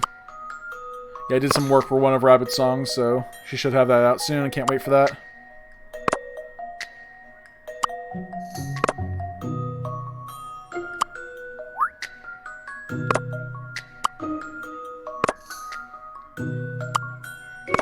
Oh, here we go. I think we found it. Yeah, that looks good. This should do it, I think. Alright, And did it. that's how it's done. Aha! Awesome. Okay, so the stairs are done. Stair blocks and input. You required the recipe for durian ice cream. Meow meow. Whew. Phew! Safely back on the ground. That was a pall of a moment. Now we just have to ascertain that this cat really is Rex or not. Of course it is. It's a spitting image of that photograph at the Deblis place. Perhaps, but there's something not quite right. What's this? Your gut talking again? Look, it's even got some pieces of the snakeskin, or whatever it was, stuck to its fur. You're right, Shell. Like the skin we found we found shed in the garden. Well, that eliminates all the doubt. Surely this must be Madame Dubley's Rexy Wexy. Come on then, let's get him back to his owner as quickly as possible. Oh yes, I can't wait to see Madame's reaction. She'll be over the moon. Yes.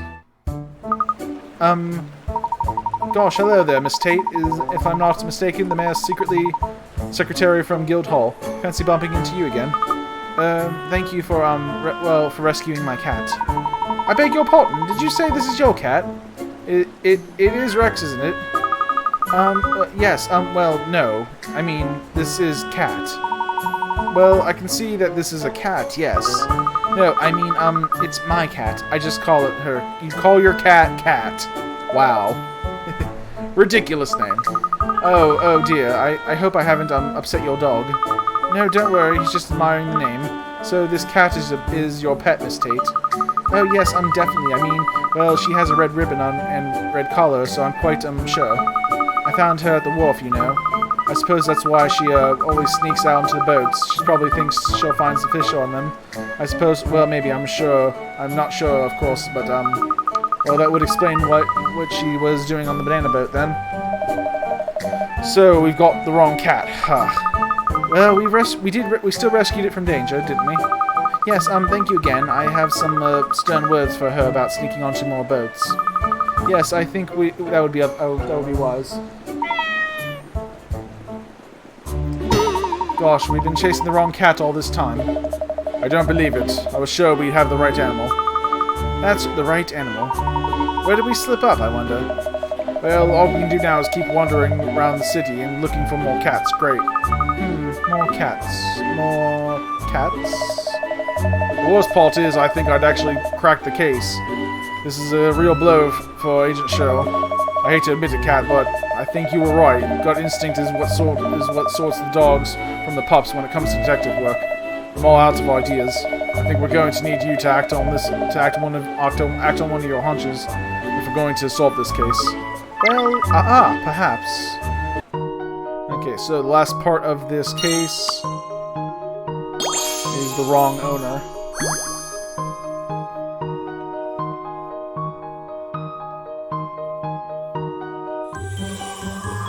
Okay, so we can solve this case now. We have a little bit of time left. You know what? Let's just get through it. We'll solve this case, and that'll be the end of the stream. Ah, is that your head working or your gut? I think I've almost worked out where we went wrong. What do you mean? Well, for a while I've had the feeling that there's something more fundamentally wrong with our investigation. You've had a feeling, so it is your gut then? As I said, Shell, I prefer to call it miraculous instinct. And miraculously, I'm about to pinpoint where we made a mistake. Are you sure, miss? We better put our heads together, Prince Stripes, while her gut's busy rumbling. If only we were looking for a dog, I could probably have tracked him down. A dog? That's an interesting point, Shirl. Madame Dubley never actually said that Rex was a cat, did she? We just assumed that because of all the cat decorations and toys at her residence. Makes sense. You're right! How could we have been so stupid? And with a name like that, of course Rex isn't a cat. Rex is a dog. Iguana! What? A iguana? I thought it was strange for someone who loves cats so much not to have any cat food in the house. But the nibbled plants, the teeth marks on the fruit. Yes, it's all unmistakably iguanary. But she loves cats, doesn't she? She had all those cat decorations and things as a way of controlling Rex. To stop him finding his way into parts of the house she didn't want him in. In other words, she was using the fact that iguanas dislike cats to contain him without having to resort to a cage. Okay. Oh, I'm starting to think I might like be easier iguanas. just by a cage. Although, now I'm even more stumped. An iguana could be hiding anywhere. On the contrary, if Rex is an iguana, there's only one place he can be. There! We know he loves bananas.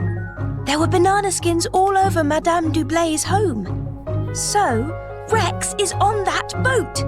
I'm 60% certain of it. Where do you pull 60%? Does that qualify as certain? Not really. The way they say iguana, yeah, they pronounce it differently. Oh, great.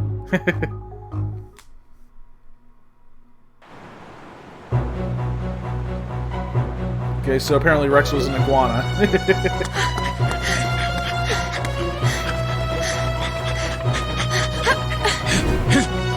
Here goes nothing!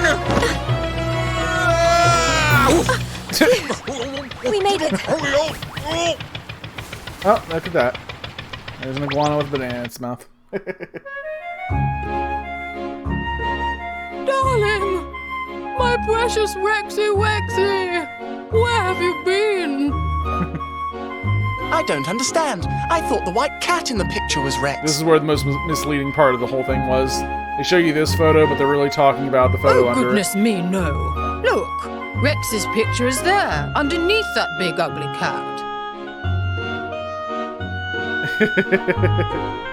Ah. Oh, why did you run away, you bad, bad boy? I think he had good reason. Don't you? I beg your pardon, young lady.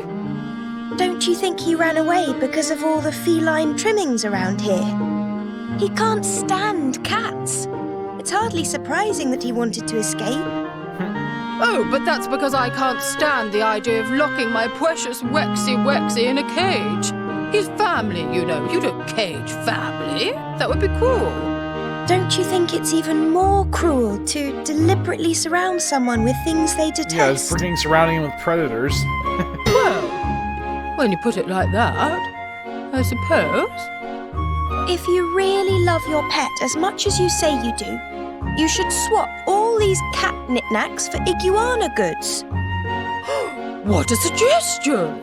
Buy iguana stuff for an iguana? Yes, brilliant. According to this letter from Madame Dublay, she's seen a great improvement in Rex's behavior since installing all the iguana decor. He's stopped soiling the furniture, and she no longer needs to confine him to particular parts of the house. What an amazing turnaround. When an owner treats her pet right, great things happen. Isn't that right, Cat? No, Cheryl, it's not. Iguanas are just very territorial animals. With all the cat pictures and ornaments changed to iguana ones, Rex feels the house is his patch now, that his territory is established. So that's the reason. Oh, Miss Layton, brilliant as always. Oh, please. Alright then, so that case is solved. So Rex was returned to his home, and Madame Dubley learned to care for her pet in a less oppressive way. While for me, my late detective agency, their successful resolution of the case led to all sorts of new inquiries. Oh, that's cool. I say, look at this, miss. Since Madame Dubley told all of her rich friends about how wonderful you are, we've had a number of new inquiries. I'll pop all the details here up on the notice board for you, and you can choose which you're going to tackle next. Well, it doesn't look like I'll be tackling a holiday anytime soon, does it? Yeah, believe me, or believe it or not, Cat, some people do actually have to work for a living. I'll be glad to give you all the help I can, of course. I really thought I'd be able to solve that Rex case, but I went barking up totally the wrong tree. It's unbelievable. It's like the blind leading the blind around here. How do you always manage to stumble on the truth, Cat? I just don't get it. Now, Cheryl, if you think it's the blind leading the blind, perhaps I should be training you to be a guide dog. I'm not wearing one of those bright yellow coats. Well, you'd like to go out to dinner together before we become too busy with all these new cases. Rather, that's a smashing idea. Alright, we're going to save here, and that is going to wrap things up for tonight, everyone. Thank you all so much for watching. Make sure you like this video, subscribe to TimPlaysAGame. Stay tuned for more live streams every night, midnight Eastern. Tomorrow night, we're going to be doing Pokemon Sword and Shield Max Raid battles. Wednesday, we got Smash Bros. Ultimate. Thursday, we got Fortnite. But until then, this is Tim from TimPlaysAGame signing off, and have a good night, guys.